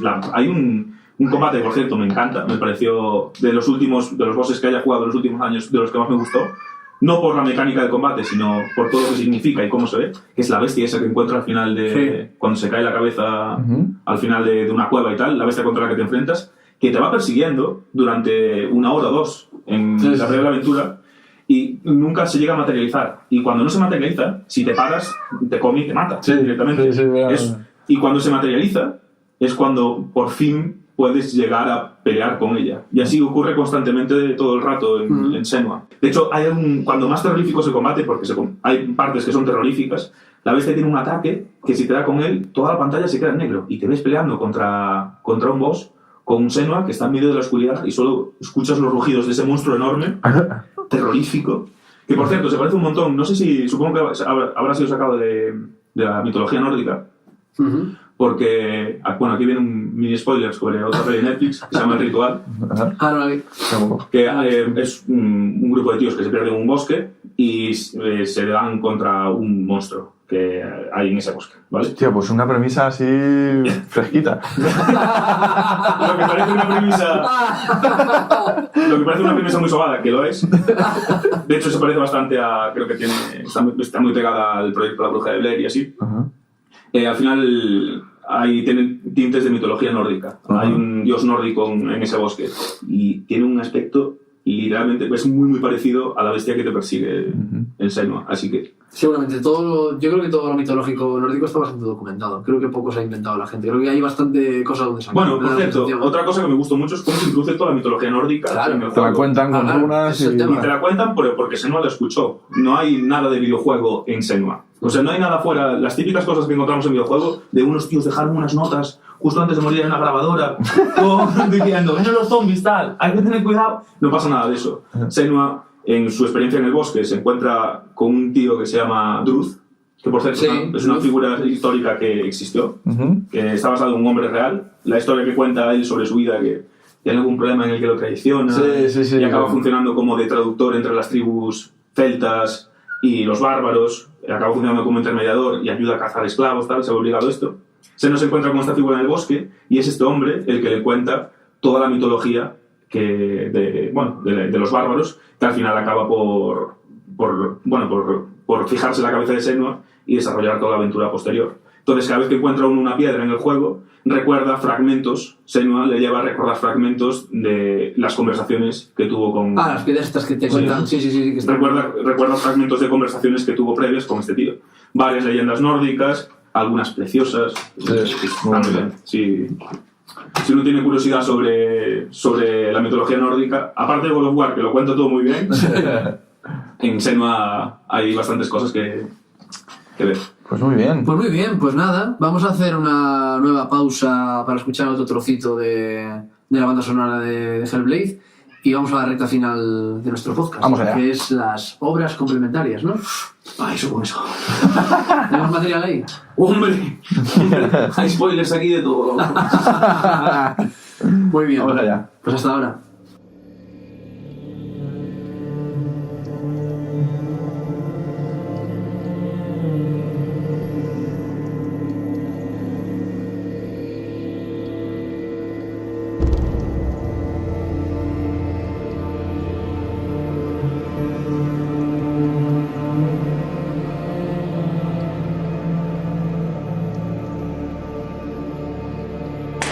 En par ved Freya reder Trommat folk av borg färd Biv oss med inga änder I blåhundsens varjandal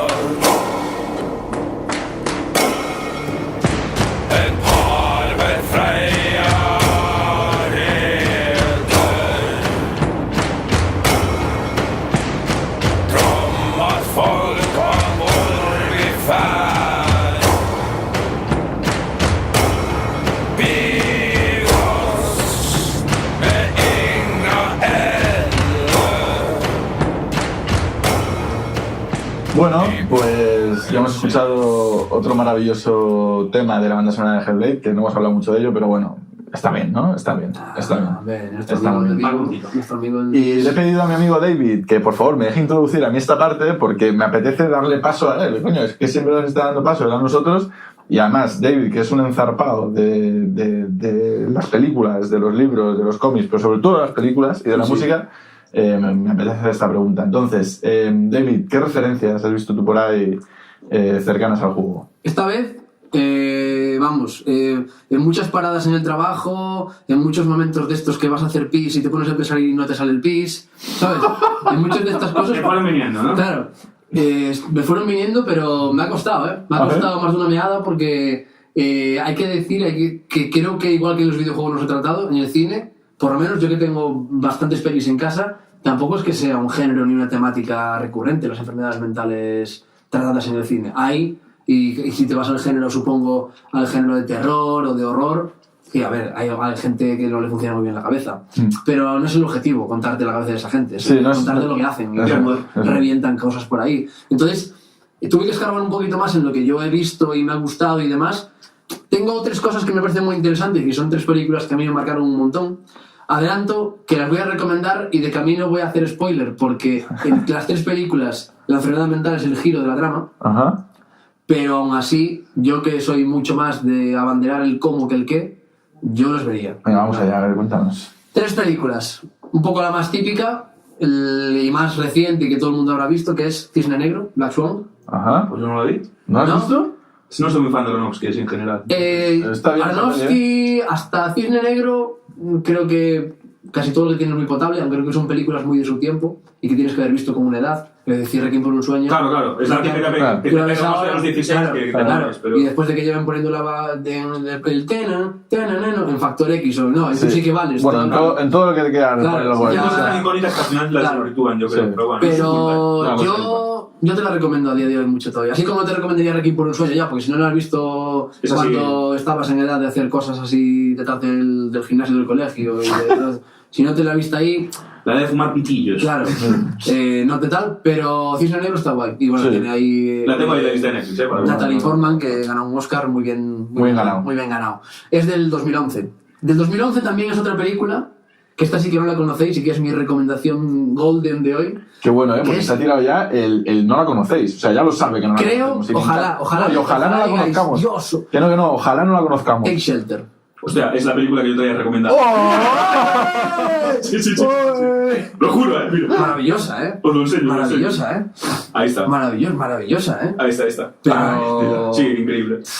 O sea, mirárosla, porque Vale. aparte te la juega esa película de una manera...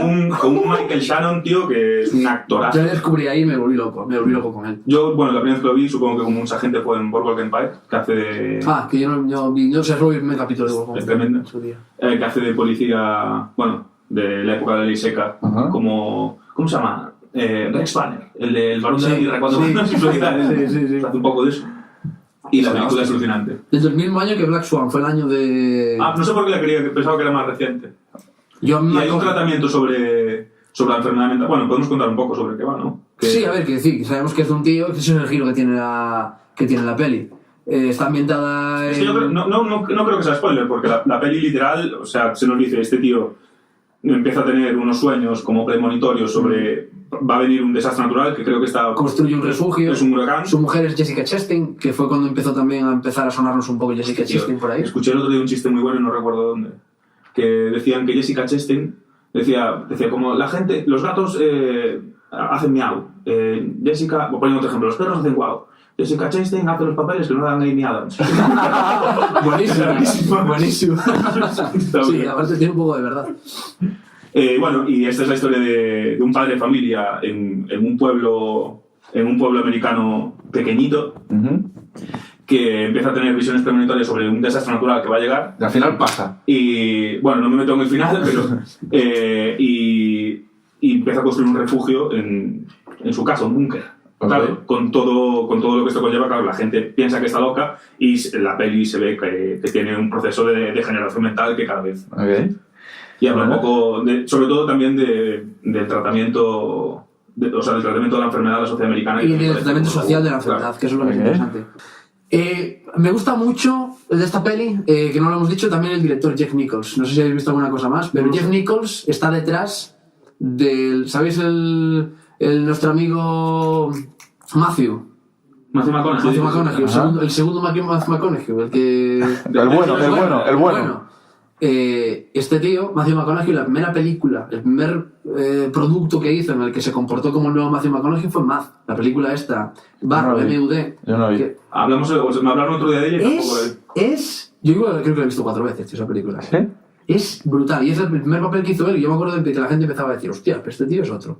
Y es antes que True Detective. Joder, es que bueno, es que en True Detective. Porque esta película, Math la estuve mirando antes, es bastante antes, 3 años antes que True Detective. Ujú. Está, o por lo menos del estreno. Igual se produjeron un poco más cerca, pero se estrenaron 3 años de diferencia, tío. Ajá. Maravilloso. Habrá que verla. esa es Hay que Maravilloso. verla. Hay que verla. Y es de Jeff Nichols. Y la última que voy a recomendar, que también tiene una pequeña anécdota asociada de estas. A mí me gusta mucho tener películas un poco como la película de Alta Fidelidad, que los discos están vinculados con su biografía. No sé, Ajá, sí. Yo mis películas casi siempre me acuerdo de qué momento las vi. Ok. Me acuerdo perfectamente del momento en que las vi. Y las tengo un poco por eso también. Que es Anticristo de Lars von Trier. Yo no la vi tampoco. Buah. Pues... Yo tampoco. Pero- Esa... yo no sé si es una película para recomendar. Creo que es una película para encontrarse. No porque sea buena o mala, ¿eh? sino porque te puedo joder el día. Pues Te puedo joder un no domingo. cuentes más. Yo la semana pasada vi The House de Jack Will, la nueva peli de Von Trier, y es una maravilla. Y por cierto rima bastante con Selma, porque tiene mucho que ver con una bajada de los infiernos. No diría tanto con el proceso psicológico, pero bueno, sí que hay una bajada literal a los infiernos dentro de la película, más elegante. Y es una peli, pero increíble, de verdad, de lo mejor que vi en los últimos años. Brutal. Aquí trata el tema de las enfermedades, está protagonizada por Willem Dafoe y por Charlotte Gainsbourg, que es una de las habituales de las von Trier. Creo que hasta que hizo un Infomaniac con ella y que Se enfadó, ¿no? se enfadaron y no volvió a trabajar con él. Pero claro, es un descenso también a los infiernos, pero motivado por un detonante que es, esto sí que no es spoiler porque es el primer 5 minutos primeros de la película, que es ellos por un despiste que tienen se les muere un hijo recién nacido. El típico despiste tonto, tal. Y empiezan a tener problemas de pareja que derivan en enfermedades mentales. Una charadura que flipas, pero es una película muy redonda y que no sabría decir, de hecho estuve buscándolo, porque así como decís en el negro en Take Shelter, me salían vinculadas a la psicosis haciendo búsquedas. Esta no me salía vinculada a ninguna enfermedad mental como tal, pero sí, o sea, quiero decir, está relacionado, Sí, ¿no? es todo psicológico, es todo un tema psicológico muy jodido. Y yo lo recomiendo. Yo tengo una anécdota. Yo fue la primera película que vi, o una de las, igual la primera o la segunda. Mira, fue en 2009. Yo llegué en 2009 a Madrid. Fue la primera película que vi en Madrid yo. Solo. Iba al cine mucho en aquella época y me encantaba. Y esta la vi literalmente casi solo, porque fui a unos cines en Santa Engracia y estábamos en un cine pequeño. Como los Verdi. Viéndola, eran unos Duque Santa Engracia, que se llamaban. Creo que se llaman Duque o algo así. Bueno, unos cines que están allí, que las salas son pequeñitas, como de 50 butacas, no creo que tengan más. Tienen cuadros en las paredes, parece un salón aquello, ¿sabes? Y yo estaba viendo la película, estaba solo. Viendo la película, no, estaba yo y otra persona. Estábamos yo y otro tío viendo la película. Acabo de abrazar a Sticks. Claro. Entonces, al estar los dos asistiendo a un suceso, hubo una complicidad de mirarnos en momentos de tensión máxima, tal, como en plan, hostia, No, cabrón. ¿sabes? No te queda otra, porque te miras como el de al lado. Hay un tío allí, creo que estaba en la fila de atrás o algo así, y te miras en plan, ¿cómo están las cabezas, ¿Sabes? Te miras así en plan, como una complicidad que no había pasado nunca en el cine. A lo mejor tú le estabas diciendo cómo están las cabezas y tú estás diciendo vamos al baño. Y yo lo recomiendo, ya lo digo. También es cierto que le he recomendado una vez y me han vuelto mirando mal. Pero porque, Yo la voy a ver. Pero porque seguramente, igual que The House That Jack Built, es una película que recomiendas y a lo mejor te viene alguien y te dice, creo que me... Bueno, a la gente que sea muy sensible no, porque hay algunas cosas que son un poco fuertes. Seguramente nada que nadie haya visto, pero de verdad es una peli impresionante. Yo, por cierto, como dato curioso, puedo decir que la primera peli que vi en Madrid fue Prisoners. Y... ¡Buah! Una de mis películas favoritas. Sí, una de mis películas favoritas, Pocas pelis mejores que puedo haber visto. Pues sí. Yo no recuerdo cuál fue la primera que vi, pero seguro que estaba de resaca y eran las Una de Dina Morgan. Una de Dina Morgan. Bueno, ¿y tú qué nos recomiendas, amigo Fonso? Yo, como siempre, intento traer una cosa de cada, más o menos. La película era Take Shelter, como dije antes, así que eso nos lo vamos a saltar. El cómic es un cómic que es muy muy parecido y a la vez, cuando diga, está muy lejos, que es el Batman Arkham Asylum. A la gente le va a sonar muy raro que Batman y enfermedades mentales, pero es un cómic que literalmente va de eso. Va de el Joker, se consigue hacer es una novela gráfica, es un tomo individual que cualquiera puede leer, no hace falta saber demasiado de Batman, tener un conocimiento general como puede tener cualquiera de ellos. En este cómic, el Joker secuestra el asilo de Arkham, que es a donde van a parar todos los criminales que Batman mete a la cárcel. Es un asilo mental, a la vez que es una prisión, en la que intentan tratar los trastornos psicológicos que tienen todos los villanos de Batman. Y el Joker propone una pregunta que es ¿cómo de cuerdo está Batman? Y la exigencia que le hace es: yo suelto a los prisioneros que tengo aquí, pero tú te vienes para adentro. Tú tienes que meterte en este manicomio. Y todo el cómic es terrorífico, por cierto. Lo hace... Es que no sé cómo se llama, no me sale ahora mismo el nombre del tío, pero vamos, es el que hacía las portadas del Sandman de Neil Gaiman. Es brutal, es un tío que hace una ilustración a medio camino entre el collage, la fotografía, bueno, es una puta locura. Y básicamente es un descenso a la mente de Batman y de cómo prepara el Joker un montón de situaciones jodidísimas dentro de un manicomio para comprobar cómo de acuerdo está Batman. Bueno, ahora me está enseñando Sousa, es Dave McKean. Dave McKean. Sí, okay. El responsable de esos. Es muy, muy inquietante. Y uno de los, a pesar de ser un cómic de Batman, uno de los peores momentos que me dio un cómic nunca, lo tuve que leer todo el tirón y rapidísimo porque se pasa mal de verdad. Tanto el dibujo como lo que se te está contando, muy jodido, muy psicológico y aprieta. Y un libro que está muy lejos y que podría decir también que es el mejor libro de la historia, sin ninguna duda además, que es La conjura de los necios, que para el que no lo conozca tiene mucha suerte porque es brillante. Y va de una persona que se llama Ignatius J. Reilly, que ve el mundo de una forma muy diferente a como es, que es un poco lo que le pasa a Soenua. Vive una realidad paralela que en un principio se nos presenta como una comedia, o yo la primera vez que lo leí, era mucho más joven que ahora, me pareció una broma. Es un tío que ve a Nueva Orleans y la evalúa, vive en una Nueva Orleans, juré que es los 60 o una cosa por el estilo. Y es una Nueva Orleans en la que está empezando el vicio, empieza a llegar la homosexualidad, las fiestas. Nueva Orleans es una de las ciudades más festivas de Estados Unidos, con todo lo de Mardi Gras, los carnavales, todas estas cosas, ¿no? Entonces, el tío se rige por un código moral medieval, que son los filósofos que él leyó, y es un tío que lleva encerrado en la habitación de su casa, que es, bueno, la casa de su madre, lleva un montón de tiempo, y por un incidente del libro se ve empujado a salir afuera a buscar trabajo. Y claro, con ese mundo que él se monta, de repente tiene que enfrentarse al mundo exterior, en el que nada responde a lo su idea preconcebida del mundo, pero a la vez sí que responde porque él busca que sea así, punto. Dice que, bueno, se rige por intentar aplicar sus propias leyes. Sí, intenta aplicarlo e intenta convertir su mundo en eso.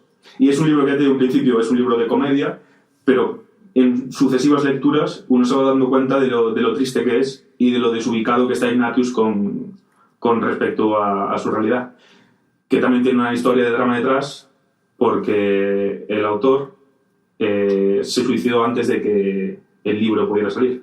También tenía éxito asegurado, ¿eh? También tenía problemas mentales, y su madre fue la que consiguió que el libro se publicara a posteriori. Y entonces se ve que es una persona que entiende lo que es un problema mental y es capaz de plasmarlo de una forma que me parece incluso más difícil que la que se consigue en Senua, que en vez de a través del horror es a través del humor. Un humor triste, pero humor al fin y al cabo. Y es increíble. Sin ninguna duda, uno de mis libros favoritos. A mí me lo han recomendado, ¿eh? Yo lo conocía de recomendaciones que me han hecho, básicamente. Qué guay. Sí. Kenny Toole, por cierto, creo que es el nombre del autor. Pues muy bien. Y Yo un par de lecturas. No digo un par de lecturas, sino una lectura y un autor. Y fíjate, voy a recomendar el libro y no tanto la película, gustándome mucho la película, que es El Club de la Lucha. Hostia, muy bien, ¿eh? Que me parece que... Hostia, pues sí. Hostia, ya te digo, ¿eh? Me parece que el quiebro narrativo que se consigue con el libro...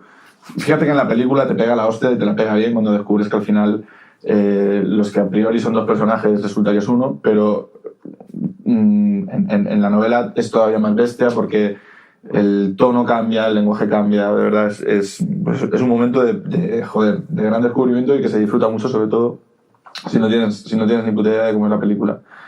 Muy bien. Y luego un autor que me encanta, de hecho a Alfonso algo le hice llegar y demás, que básicamente es un tío que trata temas mentales, es Oliver Sacks, que es un neurocientífico que se tiró como 30 años estudiando problemas mentales en la cabeza de la gente, que te expone a cómo esta gente convive con sus problemas. Y son problemas que van desde lo más cómico a lo más trágico, o sea, de situaciones como donde veo a mi mujer, no la veo y es un sombrero lo que veo, y por cómo neurológicamente en mi cabeza ha dejado de funcionar, o ha funcionado de otra manera para que esto ocurra, hasta casos de esquizofrenia, de psicopatía y demás, ¿no? Es una recomendación, ya lo dejo así muy a la ligera, pero es seguramente uno de los... Bueno, no solo me lo recomendaste, sino que me lo regalaste. Sí. Un antropólogo en Marte, ¿no? Un antropólogo en Marte, de hecho, de todos los que tiene, normalmente lo que hace es... él escribía muchos artículos que iba publicando en revistas de ciencia, y muchos de los libros eran como una recopilación de estos artículos, más o menos casi secuenciados. Pero creo que el hombre que confundió a su mujer con un sombrero es el primer libro en el que le intenta dotar como de cierto sentido narrativo a toda la pieza, pero creo que donde de verdad lo consigue, y por eso para mí es mi favorito de todos los que escribes, en Un antropólogo en Marte, que de verdad entiendes qué hace este hombre. Puede sonar muy difícil desde fuera, porque a mí me lo parecía también, yo no soy nada de ensayo ni nada por el estilo, pero consigue transmitir cosas muy complicadas, creo que ese es el gran mérito además. Sí. De forma que cualquiera las pueda entender y pueda entrar, tío. Es brutal. Que las puedan entender y sobre todo que puedan empatizar.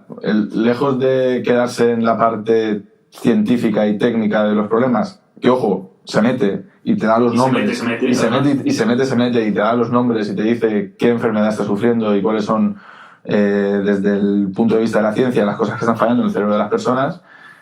Le meto otra capa que es la de, no, yo es que normalmente cuando me voy a estudiar a un paciente me voy con él, vivo con él, hablo con su madre, hablo con su familia, le acompaño hasta el final. Igual me tiré 3 años con él estudiándole. Se cuentan casos maravillosos. Maravillosos por lo raros, no porque sean... Claro. Hay un ejemplo de un pintor que pierde la capacidad de ver el color. Se pegó una hostia en el coche, que es ligerísima, se pegó una hostia en la cabeza, no le pasa nada, no tiene que ser hospitalizado ni nada, y al día siguiente se levanta y ve en blanco y negro. Y claro, eso a nivel neurológico tiene una explicación, pero claro, a nivel vital transforma, imagínate cómo transforma el mundo. Claro. Dice, el tío cuando sale por primera vez y ve un atardecer, se murió del miedo. Claro, imagínate ver un sol en blanco y negro, claro, es una imagen terrible. Es que hay ejemplos muy buenos. También se habla de un médico con Tourette.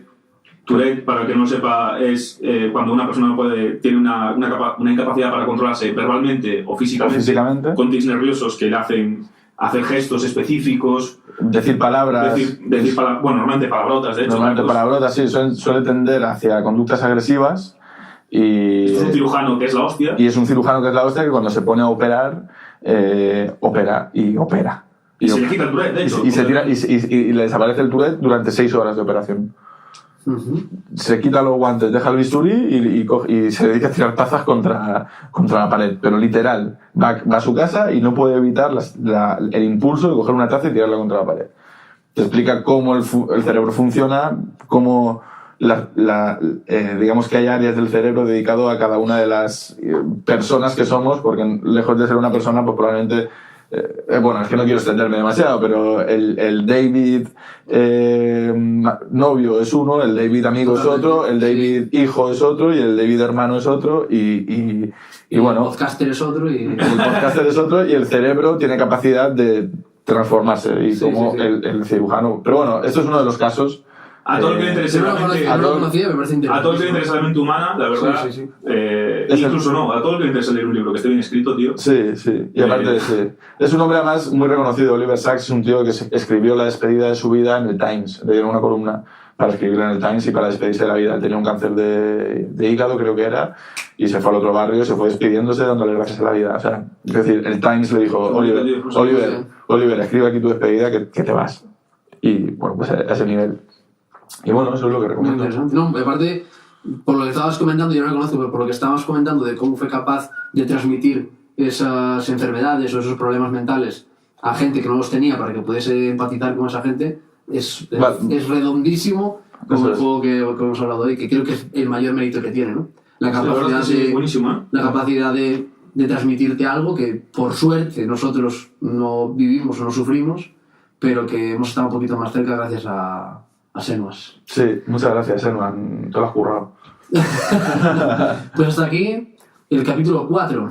Van 4 ya, Van 4, 4 ya, tío. ¿Cuándo vamos a decir que hemos hecho...? O sea, ¿por qué no acabamos ya aquí una temporada? Y ya en el siguiente podcast podemos decir, joder, 2 temporadas ya, madre mía. Yo tengo mucha ganas de decirlo de 2 temporadas, la verdad. Sí. Eso lo manejamos nosotros. O sea, eso lo manejamos nosotros. Sí. Podemos hacer una temporada por capítulo. Ahora las temporadas aparte son la mejor temporada de la historia, de hecho. Sí. Bueno, muchísimas gracias por escucharnos, a los que habéis llegado hasta aquí. Recordad que en todas las plataformas, o en prácticamente todas las plataformas donde se alojan podcasts hoy en día, donde está la gente joven y moderna y jovial y que le gusta mucho... Incluso un pendrive de David. Claro, está todo. También lo tenemos en Drive. También. Sí, si queréis mandáis un mail y damos acceso a la carpeta.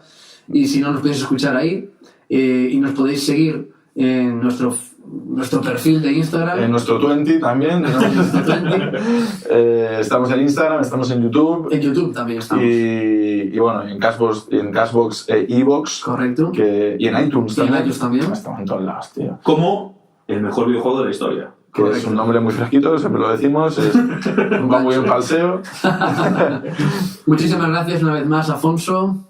A Geray. Un placer, David, de verdad. Y muchas gracias a ti también por dirigirnos y por joder, es que es un máquina. Sí, es que nos dio esta cerveza, tío. Es que nos dio esta cerveza, tío. De verdad. Muchísimas gracias a Pedro que han dado por ahí y también a Álvaro que se ha encargado del sonido y que hoy hemos experimentado un poquito más. Yo tengo muchas ganas de escucharlo porque ahora mismo nos hacemos una idea de lo que, De lo que grabándolo, no, de lo que me ha quedado esto. Tengo unas ganas de susurrar a alguien a la oreja derecha o de... Una última recomendación de hoy. Hoy no es ni una película, ni hoy es un vídeo de YouTube. Poned barbería. Poned barbería. Holofonía, barbería. Barbershop en YouTube. Y es nuestra última recomendación. Eso es buenísimo, eso es buenísimo. Muchísimas gracias a todos y todas. Esto ha sido todo en el mejor videojuego de la historia, que es Hellblade.